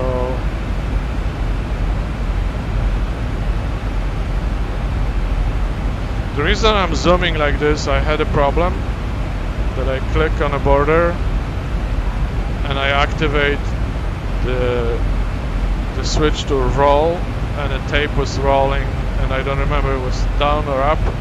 It happened twice.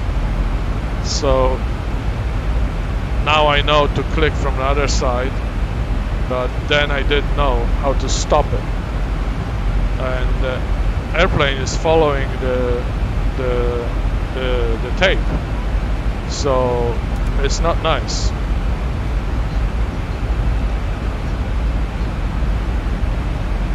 $2997 at CYVR-PAKT. I don't know where is that, but that's Canada. Okay, so we can... Ketchikan INTL weather. Wind 130 at 18, gust 24, visibility 6, rain. Sky conditions 1,400 scattered, 5,400 overcast, temperature 6, dew point 5. Altimeter 2992. Okay, we set. You see, this one does not give you the information letter. That's the difference. Ketchikan INTL weather. Wind 130 at 18, gust 24, visibility 6, rain. Sky conditions 1,400 scattered, 5,400 overcast, temperature 6, dew point 5. Altimeter 2992.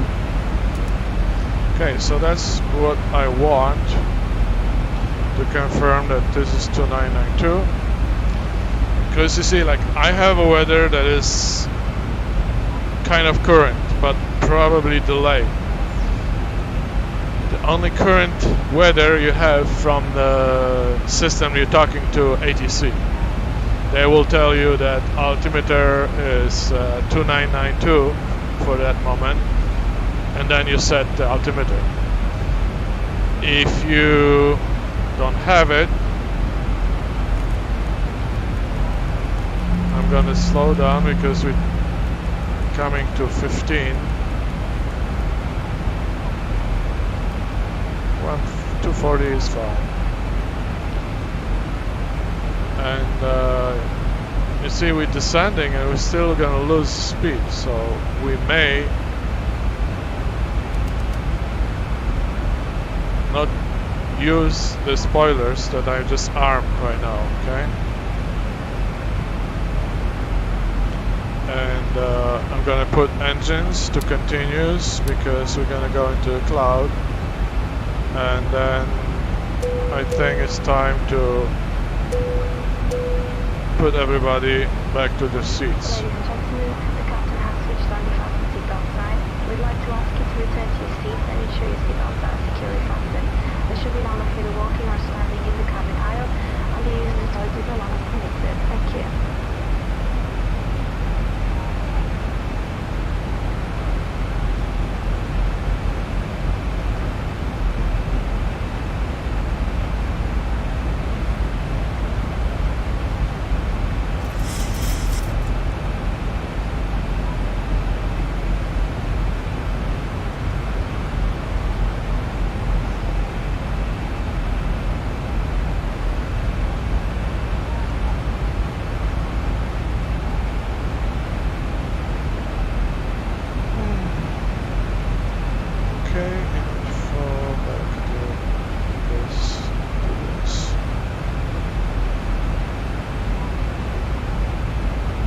So what's the distance to N?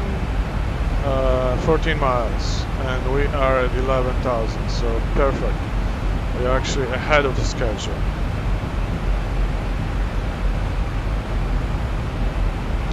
I'm gonna put some spoilers up to slow down, because it looks like it's not gonna do it on its own. It's still lingering. Now the speed is running out quickly. And also, yeah, did not give me this here.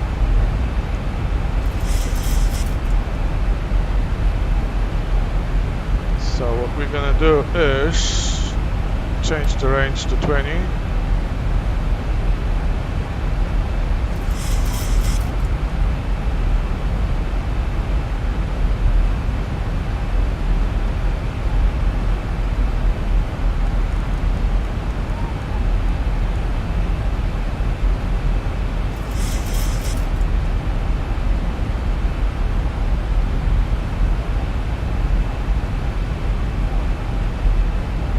So this point we're gonna reach 4,000. Okay, that's how it's calculated.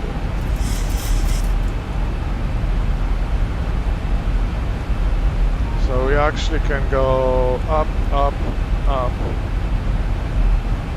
and we'll slow down faster. Lights coming up. Everything else is okay.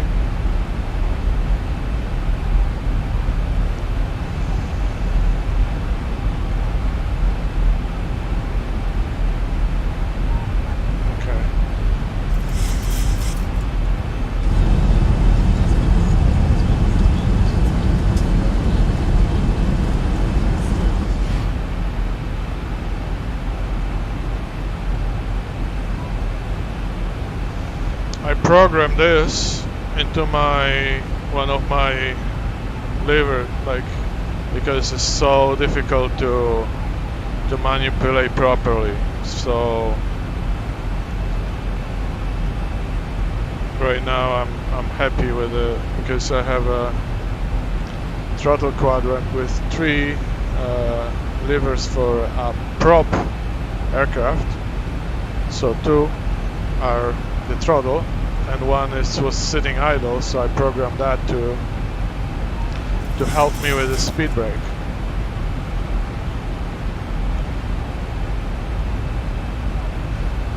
It's not gonna hold right now because it doesn't say anything.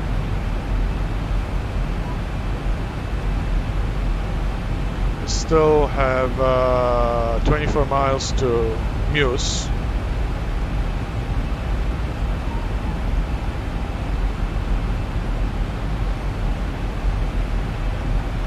Then we have a right turn and descent. That hold is our misapproach hold.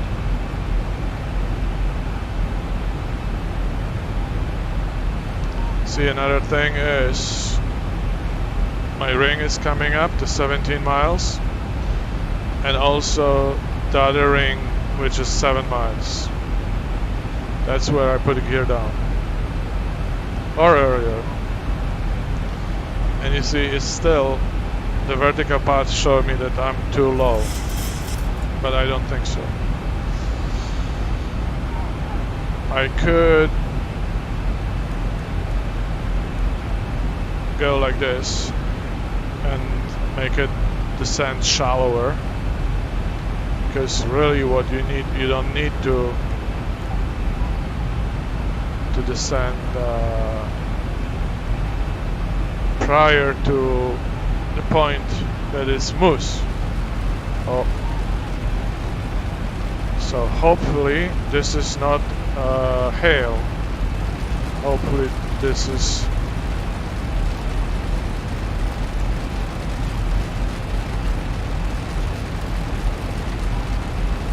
okay, because the system is simulating rain in a weird way. Rain stays on the windshield instead of going down.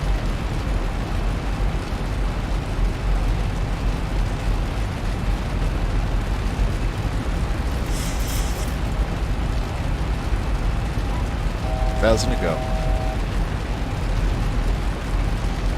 We decrease the speed to 200. We're supposed to lose this. You see, we're gonna be 4,000.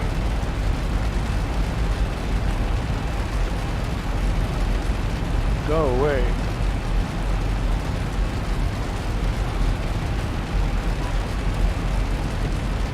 Okay, I need to put a battery on for my system because it's losing juice.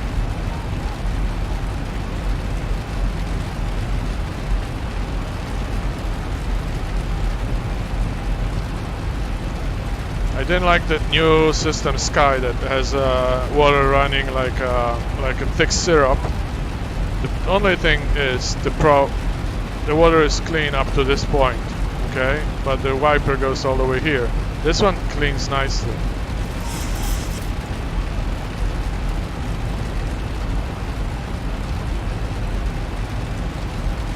So we're gonna go 185, and I'm just gonna put the first notch of flaps to slow down before the turn.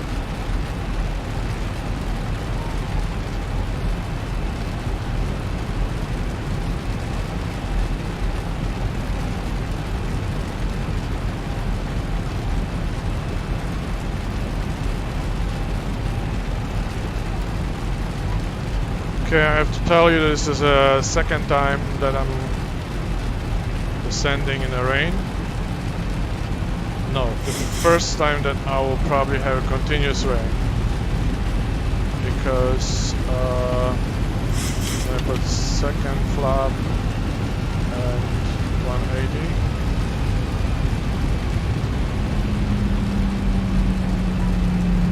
We have 4,000. So right now we're gonna go 3,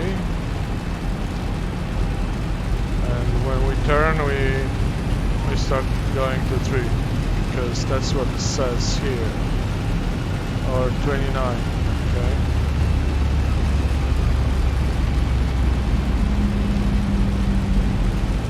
Beautiful views. You have nothing to see except the gray.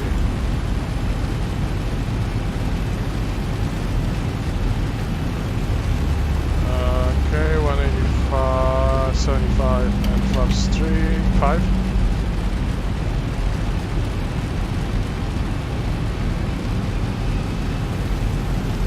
And we can go and descend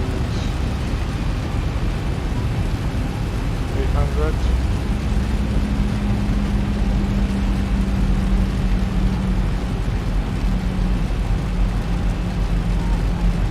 Okay. 109. 1,000 to go. 109.3.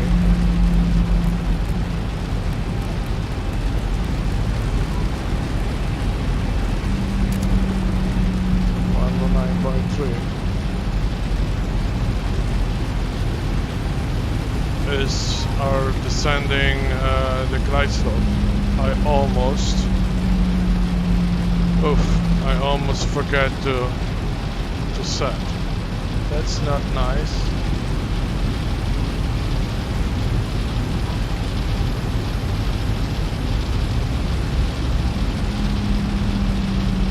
Okay, we have the next one. There's 2.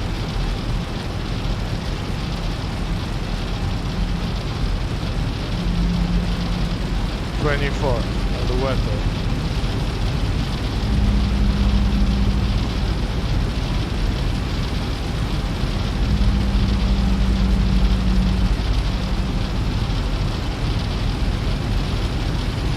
Okay, so I go like this. Okay. Yeah.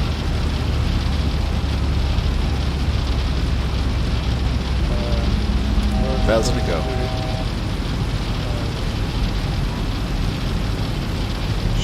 descend to the next point.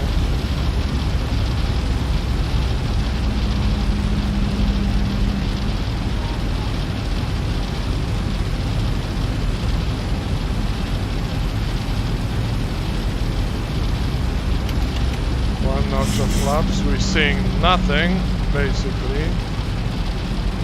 Hopefully we're not gonna go miss.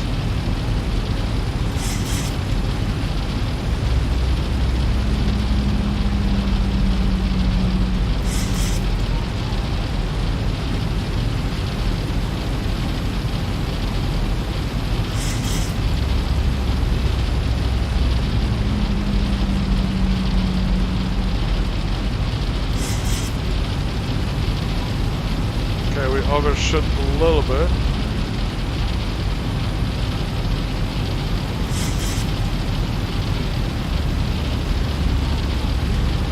I'm gonna arm approach because the diamond is coming down, and this one. So we're 7 miles, we'll gear down. 2,500. And one notch of flaps. And 155. We're descending, so we put another flap.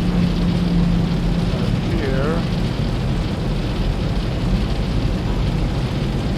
145. See why it's dangerous to fly here? That's why. And I don't see the airport. And 150 and 130.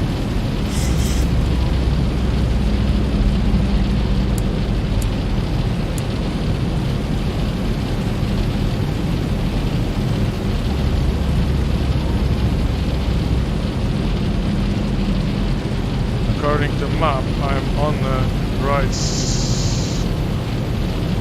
path, but I don't see anything.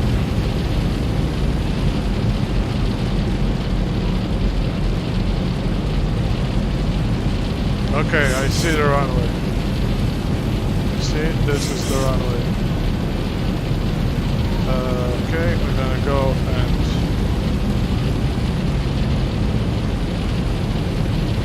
cannot see if we're too high or too low or whatever. We are supposed to be okay.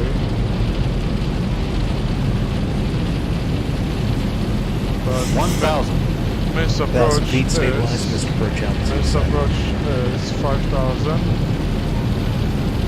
5,000 set. So we're just gonna descend on. Approaching 1-1.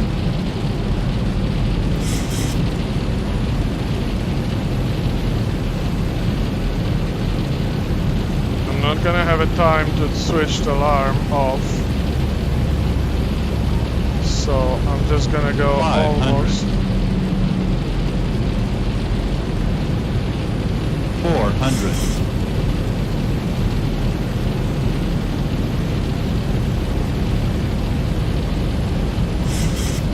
300. Think rate. Think rate. 200. Up. Think rate. Think rate. Flight slow. Flight slow. 100.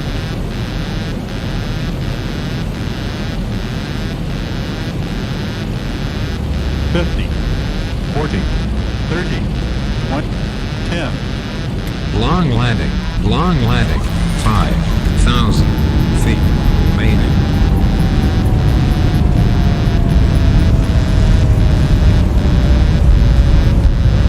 that alarm is not nice to hear it. 80 knots.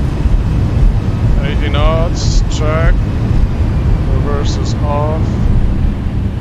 Ladies and gentlemen, that was scary.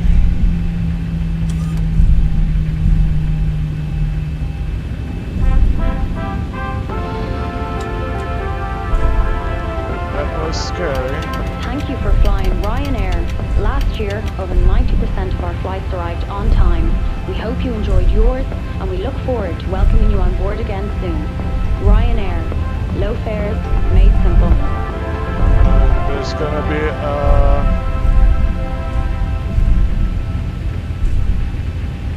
exit to the right, hopefully. Ladies and gentlemen, you're all very welcome to this airport. For your own comfort and safety, please remain seated with your seatbelt securely fastened until the aircraft has come to complete stop and the captain has switched off the fasten seatbelt sign. Please refrain from smoking until we have reached the designated smoking area, which is well outside the terminal building. On behalf of your crew on board today, we'd like to thank you for choosing to fly with us, and we wish you a safe onward journey.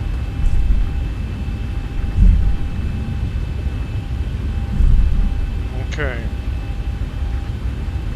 We're gonna stop here.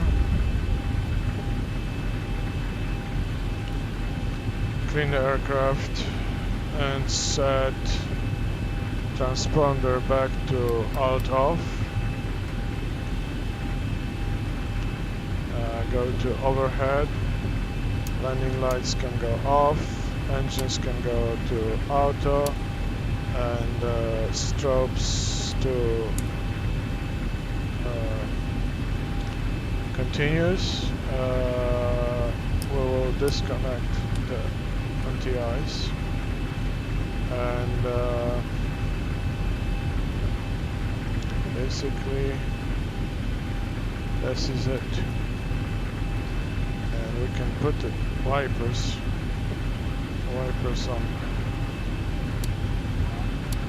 higher. Yeah, that's the noise. You can hear it. Meow, meow, meow. Ladies and gentlemen, welcome to Ketchikan, Alaska.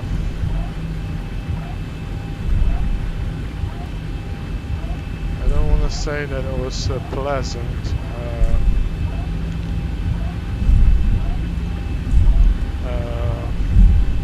It looks like it's snowing here. What's the temperature? They said it's 6, but I think yeah, it's 6.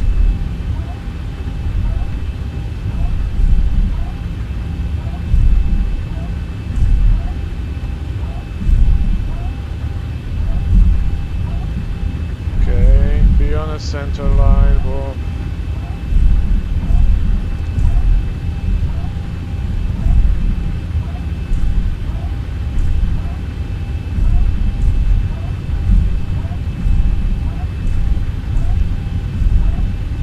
knots, I think we're okay, and we have beautiful terminal here.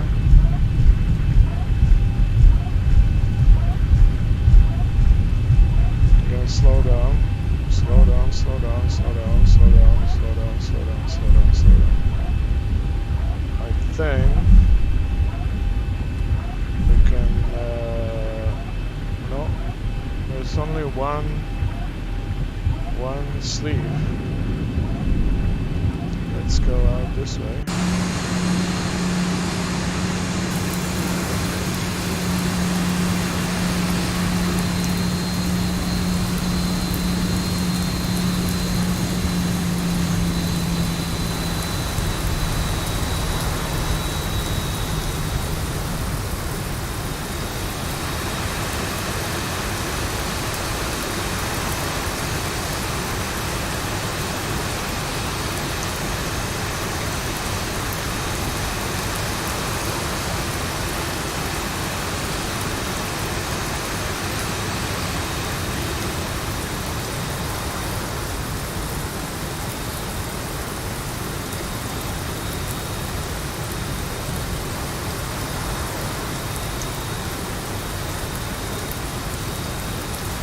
Okey-doke, ladies and gentlemen. First things first, which I forgot to turn APU on. Then we're gonna put the brakes. Okay. So we know we're not gonna roll. We can turn the windshield off because That's what it is. And wait for APU to come along. This is HT peak, and it's gonna go down and then becomes available. We can move this one also back to the APU.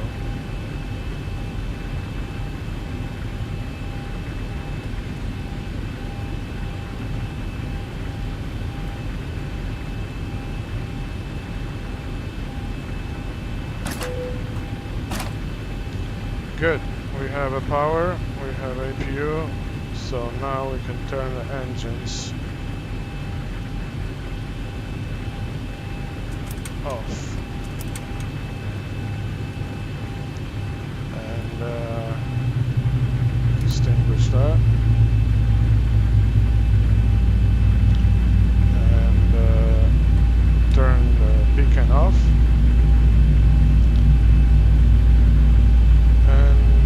Turn this one on.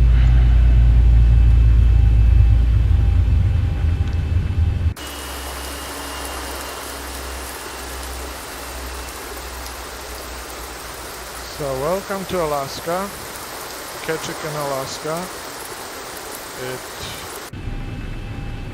It is okay, good. It is nasty weather. I personally hate rain, so just gonna go outside again.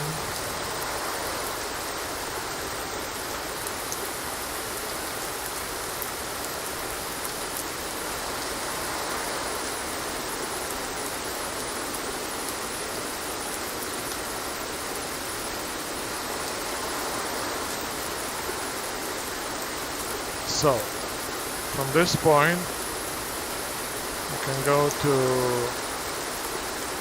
see how we did it in a real life. Okay, so move back a little bit more. Okay, that's just below the clouds, which is probably okay. Okay.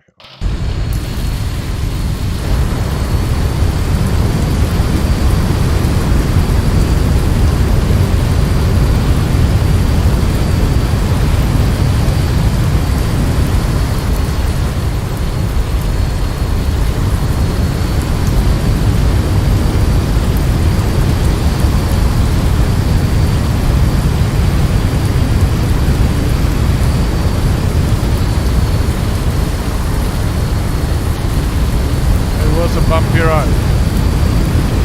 As you see that wing flexing, that wing flex a lot. So we see, no, we don't see the runway yet.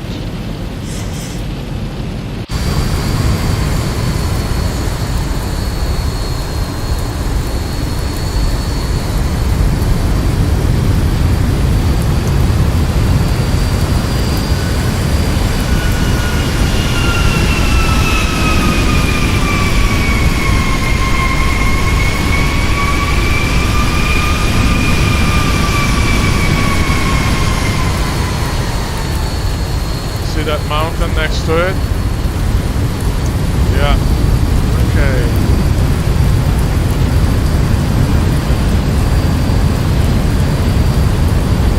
See, I was too high and then later I was too low.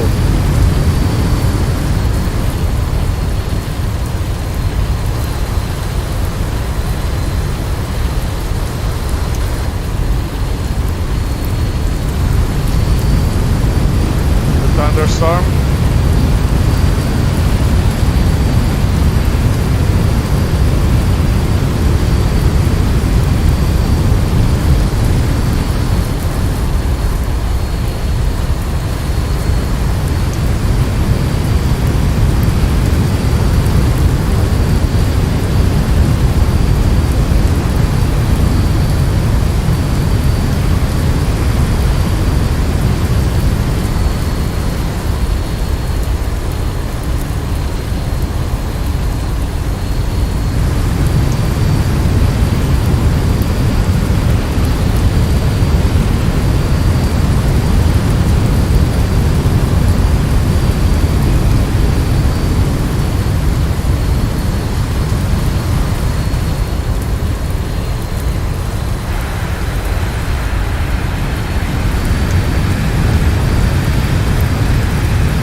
Totally on the wrong side of, yeah, now it's closer to the center line. What we're gonna do is, we're gonna go back to this point and then how far we are. See how beautiful we can stop the time?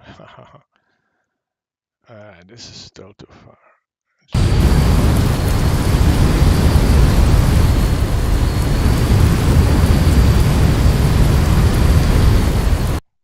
Okay, I'm gonna go to where we are. We are in the water. We're supposed to be on the runway. Come on. What kind of system is that?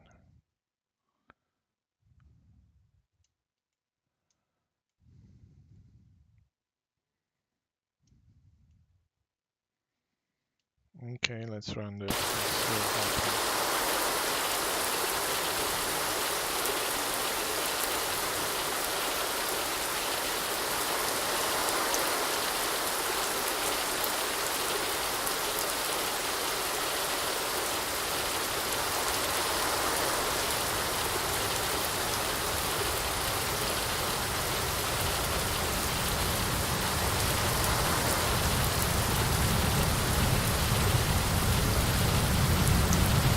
This is a view from the water, but I just try to set this to the runway.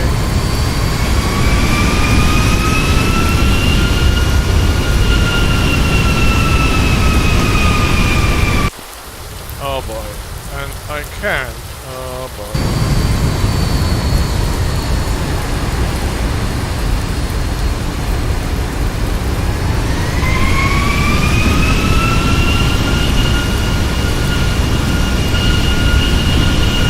Too high. It's supposed to be touching here.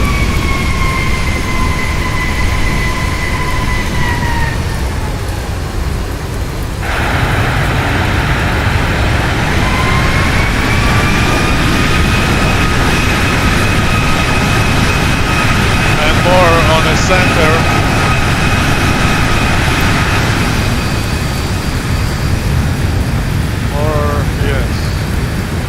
Closer to the center. My biggest problem is to fit to the runway. You know, the center line is my. If somebody gives me a tip how to do it earlier,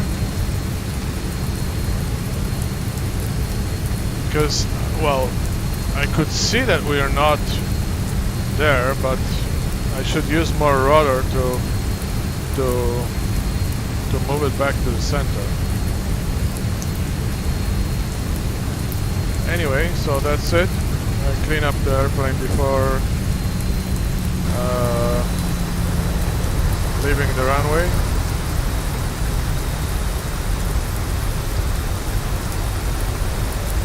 Let's go inside.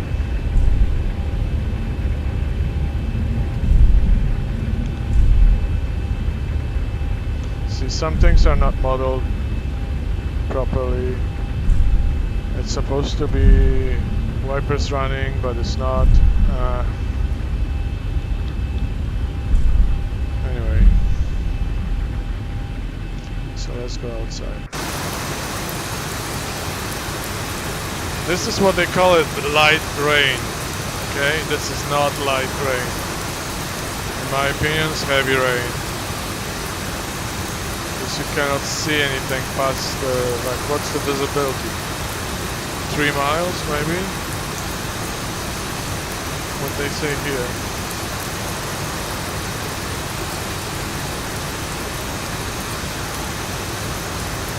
Okay, they say visibility is 80 miles. 8 miles, sorry.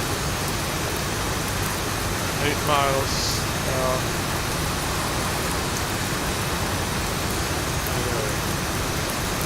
We are on the ground, and that's what is important.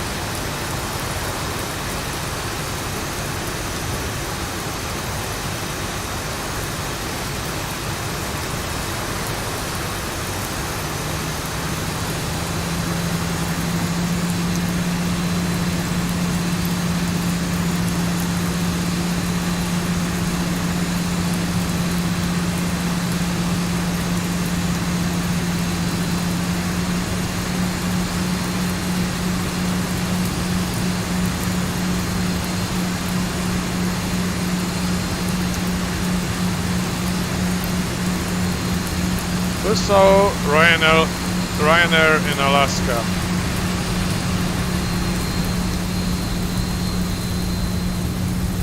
In real life, it's never gonna happen.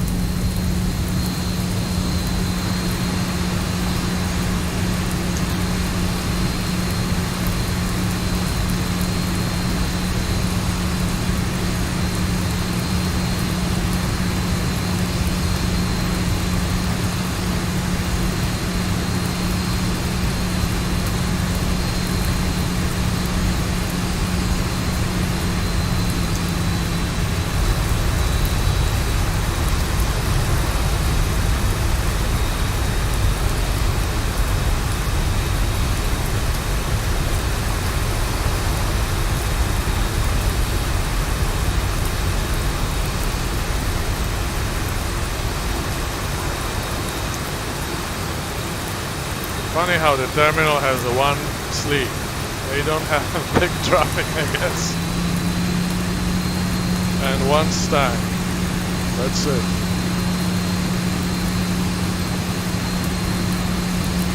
What about with those blizzards that they're coming to Alaska? Maybe Ketchikan is not all that cold. It's just an hour flight to Vancouver, or I don't know. What else? 140, almost 2 hours. Gonna look up here. No. This way.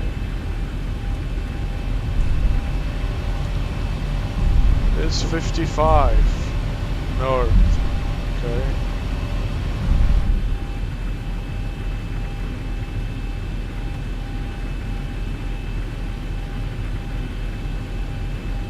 Okay, thank you very much for watching. If you have a comment, please do leave a comment.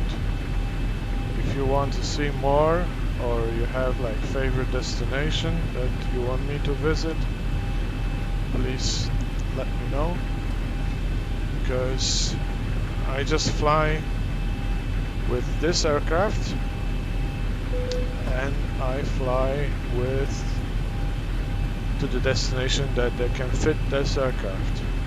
And if you say, oh, I want you to go to Riga, it's gonna take a long time. Okay, not saying that I'm not gonna go there, because I've been to Europe in this plane. It just takes 4.5 hours to cross the pond. Maybe it's not my favorite time, but it's doable from Gander, Newfoundland, or St. John's, New Brunswick, I think. You can cross the Atlantic. So, ground services, GPU connect. And we're gonna connect to the bus and go ground. Whoops. Okay, ground power.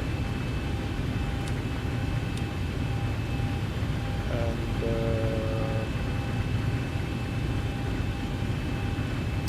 thank you for APU.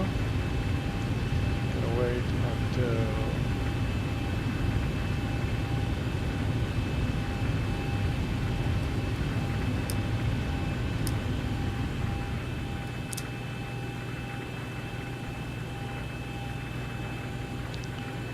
we can turn it off, that's it.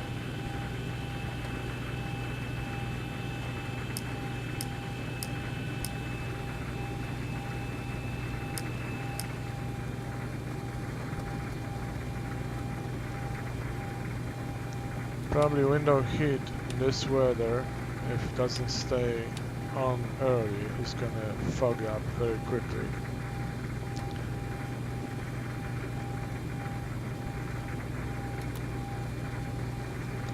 But at this moment, I'm just gonna thank you all for watching.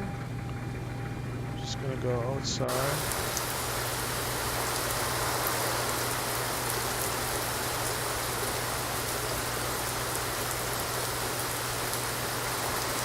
to view this plane from outside.